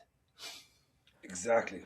It's true though. I mean, if you're constantly creating potentiality of the ending of the beginning, then you can control whatever beginning occurs after that potential end that never truly occurs because you control the cycle. And that's literally a society. That's how we live. That's the society we live in. Yesterday is just tomorrow's today. Yeah, exactly, man. And that's how they control it. They go, no matter how shitty today is, tomorrow can always be worse. And if you live in a fear mindset, you'll always be grateful for what you have right now, no matter how shit it is. It's true though. And that's the Live your life, bro. That's what we. That's what people. Yeah, Live but your life. it's hard to live your life if you're in China and you're the victim of a social scoring system. It's hard to live your life when the powers that Be be grateful that decide. you are where you are. Yeah, they're just like that's the whole society. It's like you never know, tomorrow's gonna be worse. So, but like I think like that's why fear is the best way of controlling people because, as I said, it's what Lovecraft said. The oldest emotion that humans have felt is fear, and our greatest fear is fear of the unknown. And tomorrow is always unknown to us, no matter who you are. And if you can control the narrative about that unknown, you'll always keep people in fear in the right amount that you want them to be. And that's social engineering. Social media, social justice, Yeah. social credit, all this social studies. Yeah. And as I'm saying, like that's how you create a society to mirror what you wanted to do is by social engineering. And Hmm. you do that by what we talked about. We absorb everything that's external and they Chipping control away, everything. chipping away. You're just. Well, I heard the quote. We're all just sand castles that the tide is coming for. Yeah, exactly. Like we're momentary, we're instantaneous. Like if you look through, like so, if the Earth is billions of years old, I'm 38 years of age. Yeah, all of my sum of all my experiences, I'm going to pass on to my daughter in the best way that I can to make her a more evolved human, more quickly evolved than I was as a person because I matured a bit later in my life. I want her to have any knowledge that I accrued over time, and that's the transfer of knowledge. But if I live 100 years, if she lives 100 years, if she has offspring that lives 100 years, that's still a blink. That's just a blink in Yeah, existence. 300 yeah, years, three lifetimes. That's older than America, and it's still just a blink in existence. So like right. that's crazy. Like, people say America is what 3 lifetimes old or something like that. You know what I mean? So like the Yeah. potentiality of 3 lives. So You're like just it's you're crazy. just like two grandpops away. Yeah, it's mad because you think everything was so far away, but it's not. Like it's 2 generations or two humans away. You ever see those videos online where it's like a guy exploring uh, architecture, and it'll be like it'll look like Roman architecture in Philadelphia, and it'll say like from the 1800s, and he's like, make it make sense, make it make sense, and Hmm. it's strange how much things are engineered, and Yeah, who it's like knows where that's actually from, and like also checking the underground stuff. Like I'm fascinated, and some of the times I'll jump into the rabbit hole of like the tunnel systems underground that the elites will use, and like the highway under California that like helps the celebrities avoid traffic. I heard it called the Actorbahn. but like, that's the thing. Like, look, we don't know enough about our history for people to be Right. so certain about our history. And the thing Mhm. is, as well, like, it's so easy to manipulate records, so easy. And like a little quick Well, thought experiment, like, it's also sorry, excuse me. hmm? I have to say this or I'm going to forget. What was I just talking about? Crap. The fact that The actor bond, the undergrounds, and yeah, the tunnel but like systems and stuff. also they're like they jumped into like this year could possibly be like 200 years less than what we thought it was because the Gregorian calendar and like they manipulated like 200 years are missing somewhere in the whole like because somebody wanted to rule in this century so they just massively manipulated everybody into going yeah, that's what the year is now and The they Dark Ages. That's right what they they call just them. The skipped Dark over Ages. and Just right. yeah, I've seen that where they've like they said that they've taken down like one letter can be taken down and you could take 1,000 years off of something's And existence. it's like the calendar, like I guess like October is in the wrong, like the all like the months are wrong. I don't remember, and I can't quote the exact way they worded it, but they're like October means this, Hmm. and it's not 10, it's this, and like Well, it. It's October's 8, and I think though that comes from the Caesarean calendar. So if you there's look supposed at to be August, 2 months on the with calendar. I think it was initially there was 10. So if you Okay. look at like September should have been the seventh month. So what was added was July and August. July after Julius Caesar, August after Augustus Caesar, and then the rest are actually in numerical order, as far as I know. Like January and February, March. I think like, well, I'm not actually sure the derivative of their names, but if you look at like September should have been the seventh month, October should have been the eighth month, and um, was it like which is kind of funny when you think about it, because like October should be the eighth. Augustus's name was Octavian originally, and he has this fascination with August being the eighth month, and October should have been. So like I don't really know enough about the calendars. I just know that July is named from Julius Caesar, and August is named after Augustus Caesar, and Augustus Caesar's real name was Octavian. So maybe Mm, that's why August is the eighth month. mm. And July is the seventh month, which Julius Caesar was his adopted father, so 7, 8. What have you ever uncovered or ever dove into the theory that Donald Trump is a time traveler? You see the No. Baron No. Trump, dude. Look that up. That's a crazy theory. The it's like there was like a novel written in like the 1800s about a kid named Baron Trump who I traveled saw through time, this. and like the last president or something was one of the names of the books. That's fascinating to me. I remember when I read that and I deep dive into it, I was like, I'm gonna believe this too hard. I gotta back up. I don't want to believe this too hard. What's The way his I feel father's name? about, Donald as well, yeah, and somebody was named Donald in the book or something, and I was like, when I get into certain things like that, I'm like, I can't. I'm gonna believe it too hard. The same with like though. the all these like truth of things and all these flat Earth things that come to me, and I'm like, all right, I gotta back up. I don't want to believe this too hard. Like Yeah. this one I'm guy just on I'm Facebook. just deep diving. Yeah, the deep dives, temporary deep dives. I don't want to live. I don't want to live there in that hole. Who's that guy on Facebook you were going to say, dude? Tyler something, and he does like he's like the fittest flat earther is his name. Have you? Do you know what I'm Yeah, talking about? yeah, yeah, yeah. Like The all guy these that like does like. he's like look at this mole on this guy and look at this guy. They're Yeah, Trump are the same guy. And he like does this like comparison thing, and he's like, "Oh, and this guy, they're all just fallen angels." And I'm like, "This is yeah. making insanely too much sense." Yeah, that's the guy. That's the guy that says all people in political eye are being played by one person. Like not Right? all. What certain people are playing multiple roles in. Like he says, like Jim Carrey is Joe Biden and stuff like that. Isn't that dude? Yeah, He always wears a baseball hat. He's like, yeah. yeah. And it Like says it I says just think, iceball.com on his hat. yeah, yeah. So yeah. That's a guy that went a bit too far down the rabbit hole. You know what I mean? I don't want to be But that. he should have come I back. could Yeah, easily be that. yeah, he should have come back. He went down the rabbit hole and kept digging. It's like And the he's same always as like, Simpsons. "Look Dig at the up the people's hand big. signals. Look at the signals that they're. Look at them. You know it, of course, for entertainment purposes only." Yeah, yeah. So yeah, like I love going down rabbit holes. I really do, and I love changing the way my mind thinks and perceives things.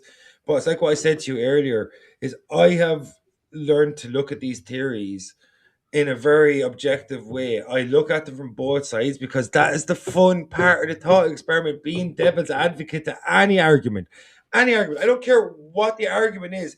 If you can go, okay, these are the facts that are known to me, but if I was to perceive it from a different way, how would I judge these turn of events? So even though like I don't believe in flat earth, I look at it, go all their evidence and I go, well, and then you look and you go, okay, what if this wasn't? And then you start playing these little thought experiments, and then you go, why would they do that? And then go, how could they? How could they manipulate it? And then why would they manipulate it? And then there are the little thought experiments I play with, like the way with the moon landing and stuff like that, like where I don't buy into it. I make I don't. I'm not a predetermined guy. I don't decide before I go in what's baloney or not.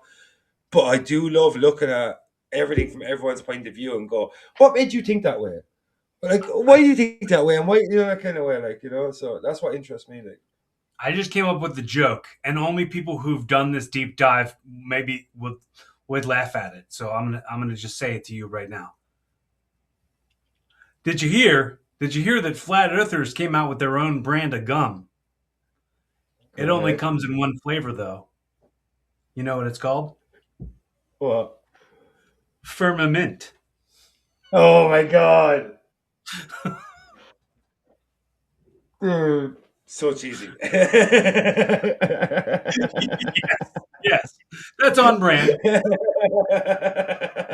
If it's but like, Yeah. so you would you what is the craziest, like, I don't want to say crazy, but like what's the most outlandish in terms of modern sensibilities, conspiracy theory that you lately stumbled upon?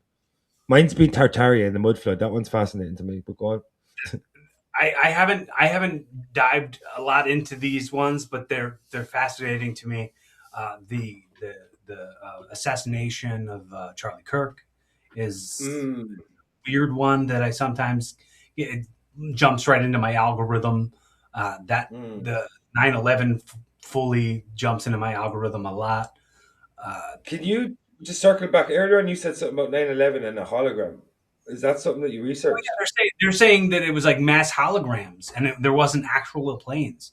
Like those are some of the theories I've seen as far as like diving deep that I've done. Not to say that I believe any of that, but Exactly. like Yeah, it's fun to do deep dive though. right, it's enjoyable to think about how it could be contrary to what I've been led to believe. Yeah, it's not just the what, it's the why. It's like you go, what happened and why? Like that's the thing that fascinates me most is the why. Like why do we subvert the truth? And if the truth occurred, then why was it changed? Why was it manipulated? Who benefits? And then like why are they hiding it? And then you go back and you go say, look, like that's the thing. Like when I look at ancient civilizations, I'm like, why do we subvert the truth so much? Why do we sing about confirmation when we have no way of possibly knowing for certain what happened and what occurred? You Like know what's so. funny that I've been thinking about recently because it's Christmas season and Christmas music is playing a lot. Um, Mhm. I and work then in there's music. like the whole like there's the whole like uh, Israel Palestine in the news real big, and I hear the Noel and they're like born as the king of Israel. Like, Mm. ooh, Israel. Hmm. Yeah, That's a hot news topic, isn't it? yeah, Isn't that? because Israel wouldn't have existed like if that song was historically accurate. It would have been called Palestine. Well, it would have been called Canaan back then, actually, to be honest with you, because the Jewish people, the original name were Canaanites, because they came from the land of Canaan, and that's where Palestine and Israel stand today. That's So, why we have candy canes. and Oh, that's why they're so oh. hard. And that's why they're so hard to stomach. You know what flavor those candy canes are? Tell me, mint. Firmament. Oh my god! I was thinking mint because Jewish people Full have lots of circle. money. Flat flat circle. Flat circle, flat circle. Yeah. Flat plane, flat plane. Oh man. Is there while we're on the record, I just want to say one more Yeah, time. I've said it to you a couple times now. yeah, How important it is that we've spent this time together. of The course. the the the the the currency of your effort, your time, and attention is very important to me, and I love us catching up and getting become a little bit more friends. You know what I mean? It's really cool, and I look forward to like watching your growth and your journey and your evolving. I Mm, I thank you. appreciate the time that you spend with me, and I appreciate that you have a level of like wisdom and words that I don't speak to a lot and I don't hear a lot of. So I appreciate you, and I look forward to seeing your work become what it's going to become, I and hope having so. us then come back and talk about it. Of course. And hopefully, like, if I do make it to that wedding in Philly, we can, we Yeah, can meet up yeah, and meet in of person. It'd be course. really cool. It'd be Yeah, so cool. this is what's really cool too. Like when I was talking about Lou, Lou lives in Cleveland. We talk every single day. He's on my we do a podcast together weekly, sometimes twice a week. We've never met in person, so he's coming to my wedding. That'll be the first time I've ever met him. Um, That's so my my cool. my friend Renee, we met through podcasting. He lives in Denver. He's been here twice now, and like podcasting has made all this possible. I would Of course. hope that anybody who comes across anything I do or you do gets to like see what we do here and go, okay, now and then we got to look at this. Did you know he also does this? Did you know he also does this? And everything comes full circle back into like, let's discover things, let's Mm. enjoy things, let's consume things, let's create things, and let's collaborate in doing all of those things. Yeah, exactly. I mean, that's the whole thing about like being an independent creative, that like you need people to help you sometimes and you need to be there for each other. And like you, Dylan, and lots of other podcasters over the years, and I know I'm not as active on podcasting as I have been before previously because I've just buried myself in my work and life is life, but like without you, like nobody would even have a clue who I am. Like so, like if it wasn't for being coming on shows like this, and whether I get any notoriety from coming on podcasts is not super important to me. What I really love is just talking about cool shit. Like the way in the same way I like writing about cool shit. Like we just talked about 15 different topics in the last 2 hours and 6 minutes, and like I love that. I love directed conversations. I love full conversations. I hate small talk. I hate chit chat. Like I used to walk places that were really far away so I wouldn't have to small talk in the taxi. Like honestly, like I would go, they'd be like, "Oh, it's a 40-minute walk or a 5-minute drive." I'm like, 5 minutes of chit chat with a taxi driver. I think I'll take a 40-minute walk in my headphones. You know what I mean? You know what I mean? Like Put so. headphones on and then listen to the headphones and not have the chit chat though. Yeah, but like you're absorbing something through your music. Like so when I'm like not talking to people, I'm listening to music. And even when I'm not listening to like even when I'm not writing, I listen to music. And sometimes so that secret project I touched on earlier, Matt Burchell, I was finding it hard to work through the beats on that project. One day I just laid on my bed, smoked a cigarette, listened to some of my favorite tunes, and let my brain wander. And that's what I love about like I'd rather not have a 5 minute chit chat and instead I'd rather let my brain wander for 40 minutes into places that I don't predetermine.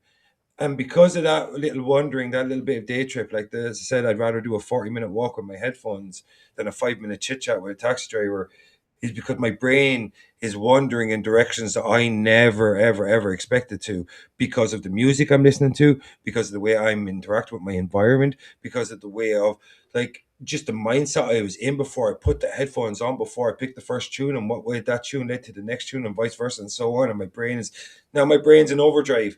And because of that daydreaming that I get myself that day, I figured out all the beats, I figured out loads of scenes because I let my mind wander.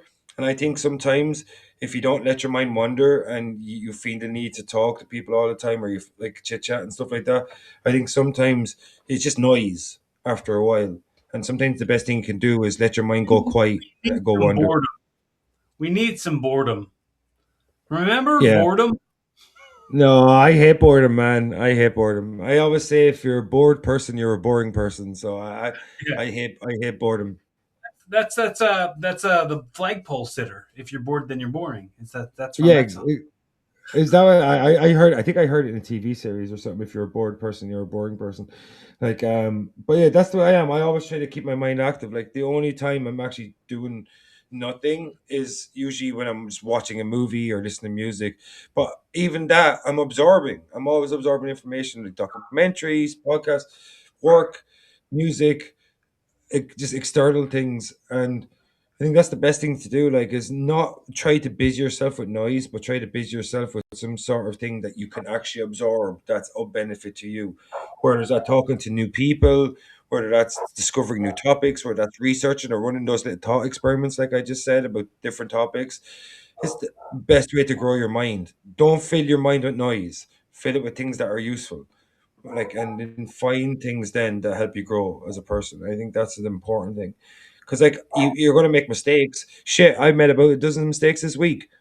Well, I'm trying to learn from them, and I'm trying to make that help me evolve, as you say with your show. Like, it's all about evolving, it's all about progressing as a person, it's all about trying to make yourself a different version of yourself, and hopefully that different version is the best version that's ever existed of yourself, you know. I can't tell you the last time I listened to music. Like when I like made a choice and put on music and listen to music, like I'm listening to podcasts all the time. There's never a time where I'm listening to music. It's oh, if I put the headphones on, podcast every time. It's like I I've definitely changed in that way. I couldn't tell you the last time I've listened. Like I'll only listen to music when I'm with Alyssa. Like when Alyssa puts music on, I'll listen to music. Or if like I'm at work and there's Christmas music on or something. But like Yeah, I listen to music not every day. listen, listening to music. But I mean, I have such an encyclopedic mind for music and TV and movies and stuff like that. I can pretty much like anything. It's funny, and I've really been having this kind of uh, these epiphanies lately, where I'm like, man, like, can I have conversations with people who are like younger without like them? They don't have the depth that I have. They don't, or it doesn't necessarily have to be younger.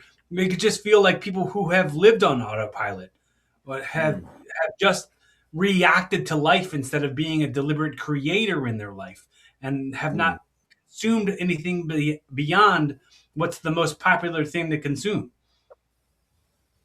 Yeah, too many people are go through life being reactionary instead of being proactive.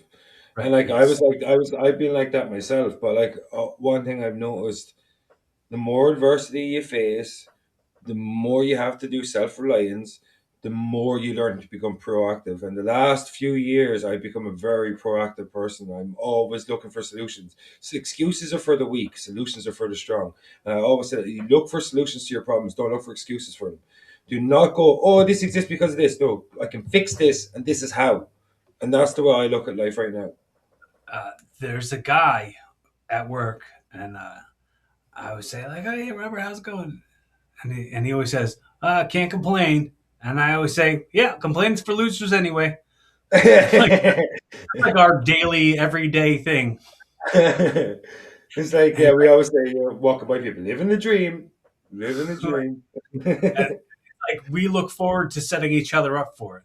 Like if I said like if he says to me like how's it going, I'll go can't complain like because I know it's just going back to complaining for losers anyway. It's Yeah. our ongoing bit.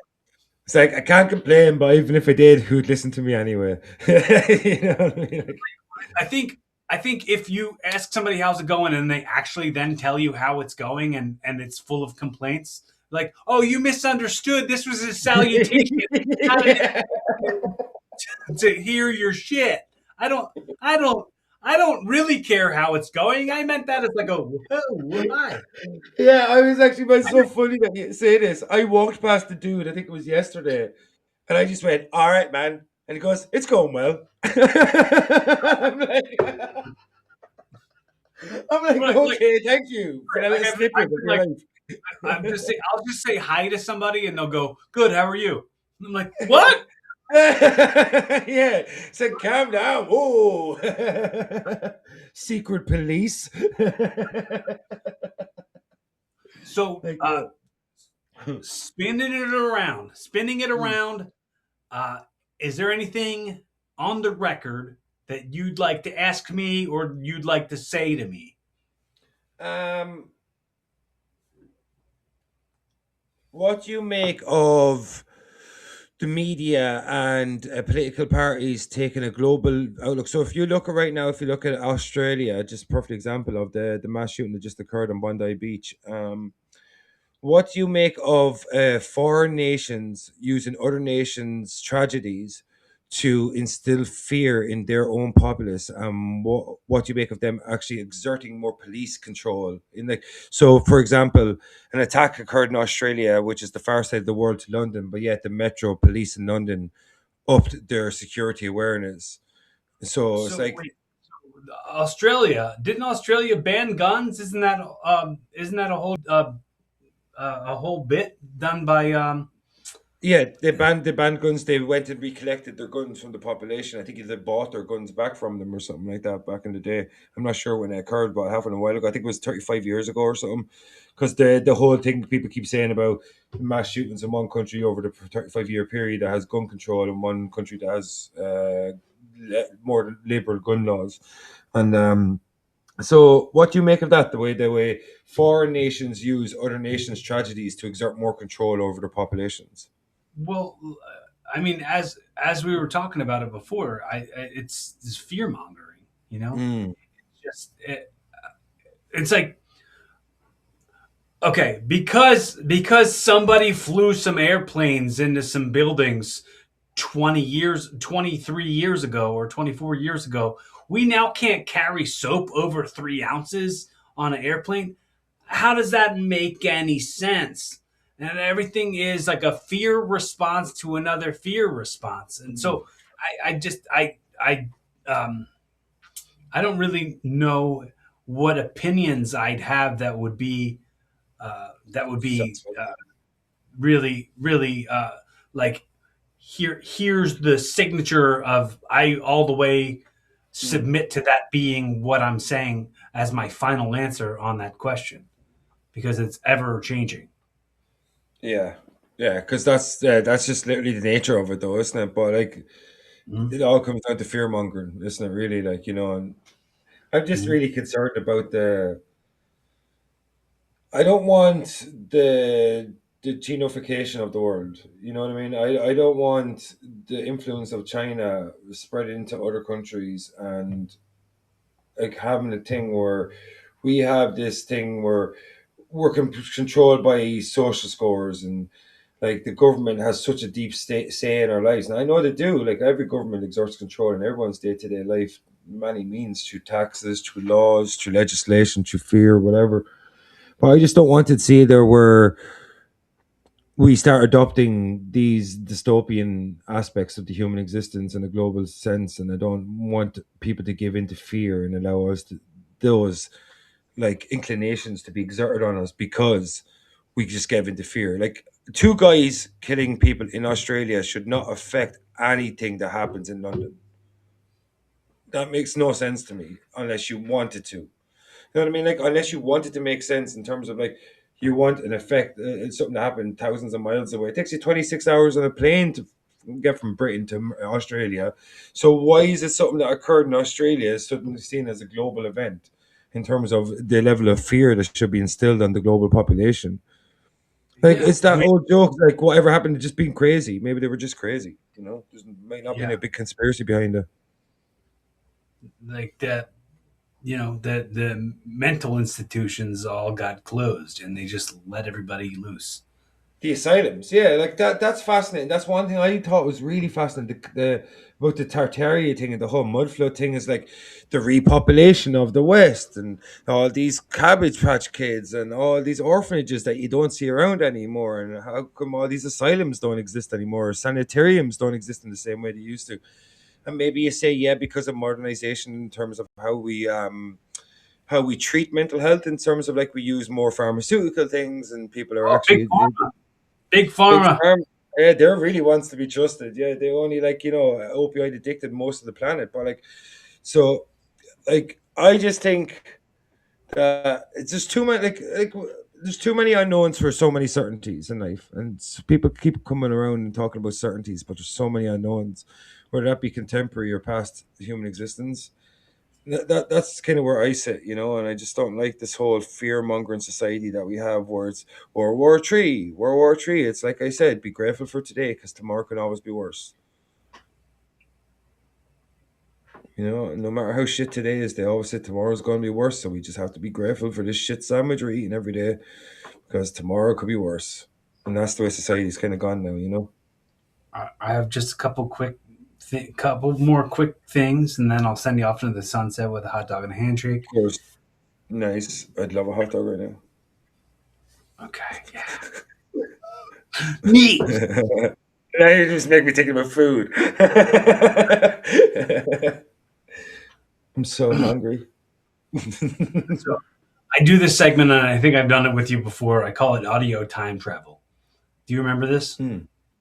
If you were to record this, what would you say to yourself or So, someone in 10 so, years? so this is a time capsule, right? This is a time capsule of this uh, December of 2025 that's going to be Yes. listened to in December of 2045 by your daughter. These words Hmm. that you're going to say next for the next minute are going to be heard by your daughter or the people who know you and love you the most. Or it could even be you who stumbles across this. What are the words that you're saying as a timestamp from right now that you think would be an important message to hear 20 years from now? Well, if she's existing during a zombie apocalypse, always aim for the head, double tap. They're important. I know. But no, like it all depends really on the. Right. So in 20 years, I'd be 58 years of age if I'm still alive. My daughter will be That's old as 34. Yeah, my daughter will be 34. So my daughter will almost be the age that I currently am now in 20 years' time. So, I would just say to anyone really, is like, don't give in to fear. Like, I'm trying to avoid platitudes because when you talk about these overarching time spans, we always end up like stumbling back onto platitudes, like I just did there. Now, don't give in to fear, and I was going to say chase success, blah blah blah. I just think like be curious. Like that's what I'm gonna say, and it's like I hope you spent the last 20 years being curious because I know how smart my daughter is. I know how bright her future is. Like if she just remains curious, be curious. That's it. That's all I'd say to her. I hope for the last 20 years you were just curious, curious about everything, curious about life, curious about existence, curious about the afterlife, curious about the things that occurred before you existed, curious about the things that are going to predate your existence or predate your existence, but also the things that are going to occur after your existence. Just remain curious all the time. Because, like, I know from my life, my almost 4 decades on the earth, that I've been curious from day one to this day. And it really makes existence a little bit more fun than it could be. Because if you're not curious and you're not searching new answers to questions that you didn't even know what to ask, then life gets really, really boring really, really fast. So I just say to my daughter, I love you so much and stay curious. And that's it, really. Do you think it's fear mongering to say that curiosity killed the cat? Yeah, unless curiosity was a violin maker, because then he might have definitely killed the cat for his guts for the strings. But I don't know the context, Corey. I don't know the context. You look back and it's like, yeah, curiosity violins, and that's where it comes from. Like, Um, I'm going to go back to flipping it to you again, and of I'm going course, to say, let's say hypothetically, yes, I've gifted you this show. This is your very first episode of your new podcast, yeah, Evolving with Vinnie Greene, which you could totally start too, because like you deserve to have a routine like this. You deserve this to is have a great. platform like this.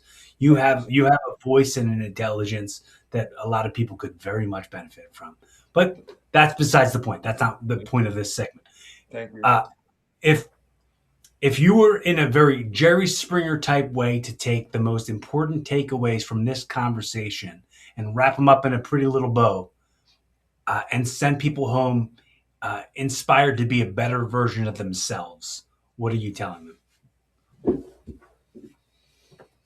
Is don't accept today because of don't accept how bad today is because of how fearful you are of a worse tomorrow. Because the only way you can change tomorrow is by improving today because every day becomes tomorrow. So all I say to anyone is just do not look at today and go, oh, today's pretty shit, but I'm afraid of tomorrow, so I'm going to accept today. So I think what I could say to anyone is don't accept less than what you're worth. Don't accept a bad hand you're given because you're afraid of a worse hand. And if you go through life living in fear, then life's not worth living at all, really. Do you can you do an impression of an American accent and say the way that we say uh, how we wrap up every episode of the podcast. We say, "Be fun, have safe, keep evolving." Say that in your most American accent. I'm trying to Be think. fun, have safe, keep evolving. I'm just so bad at accents, bro. I can't even do a good Dublin accent. Uh, can I hear your voice one more time there? Be fun, have safe, keep evolving. Be fun, have safe, keep evolving. I'm Vinnie Greene, and this.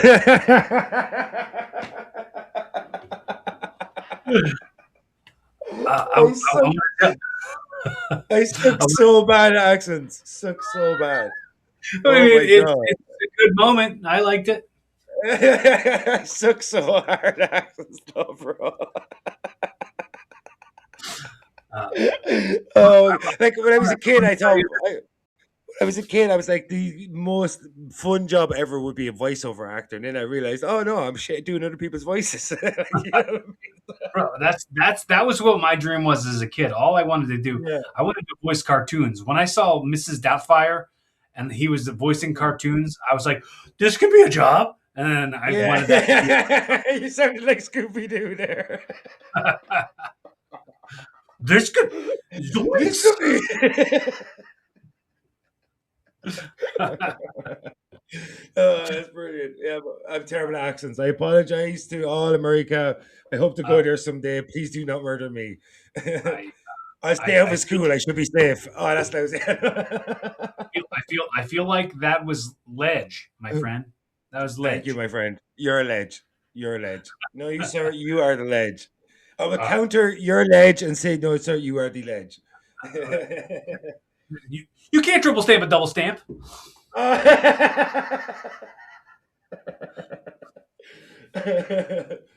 Oh Uh, man, like I that want was a to lot tell of you, fun man. for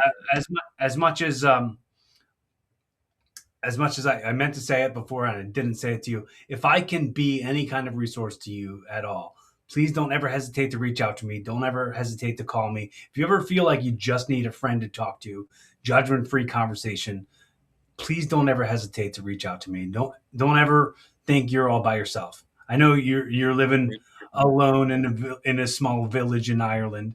Yeah, You yeah.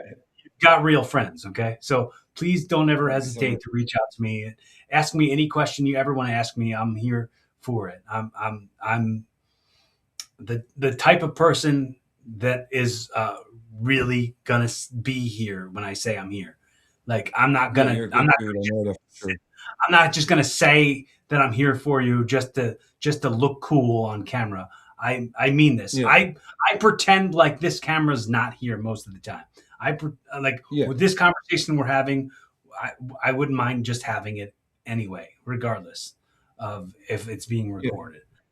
And yeah. if Exactly. at the end of this it goes, oh, that didn't record. Oh, damn, we lost that episode. At the very end of it, we know that we had fun hanging out with each other and Yeah, furthered exactly. our. And that's the main thing. And I like Corey, like I know you're not just playing up to the camera. I know what you're like two conversations we've had in private. Like you're a really cool dude, really good dude. And that's why I love coming on your show and talk about everything and anything. That's what we do.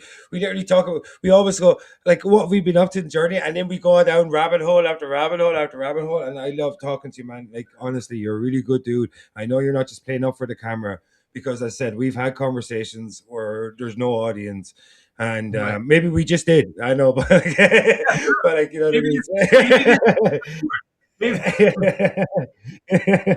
But like all I say, man, thank you so much for your time because like I'm a big proponent in what you spoke about as well. Time and effort. Time is the real currency, and the way you allot your time and the amount of effort you put into people is the only way you can really show you care. So the way I look at life is if I'm in your life and I give you my time and I put a lot of effort into you, it means that I care about you and I think you're a cool person.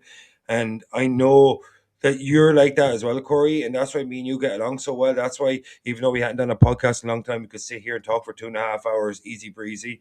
So I'll just Right. say, my name's Vinnie Greene. I'm Irish. I am the author of Western horror fantasy epic novel River of Bones. Go check it out. It's available on Amazon. It's available on KDP. It could be found in Barnes and Nobles, as far as I know. And also subscribe to my OnlyFans. I know I'm only joking, but like, thank you so much for The- having me. the- I love the call to action. I get told I don't have enough of those. So for sure, if you're listening to this and the first time you've ever listened to anything I've ever done, if you're watching this the first time you watched anything I've ever done, uh, support Vinnie Greene, support his art, support those books, man. Those are they're impressive, and make sure you hit like and follow Vinny's social medias. Uh, follow up on the books, follow up on the progress. Follow Vinny, follow me. I'm Cory Kastle everywhere. CoryKastle, and I hope everybody found some nugget of an entertaining part of this podcast of this day, and it added some value into your life. And if it did, you know, share it, comment, let me know you exist if you exist. Be kind to yourself, be kind to others. You're going to meet the same people on the way up as you meet on the way down. So be careful about how you impact people. Be fun, have safe, keep evolving.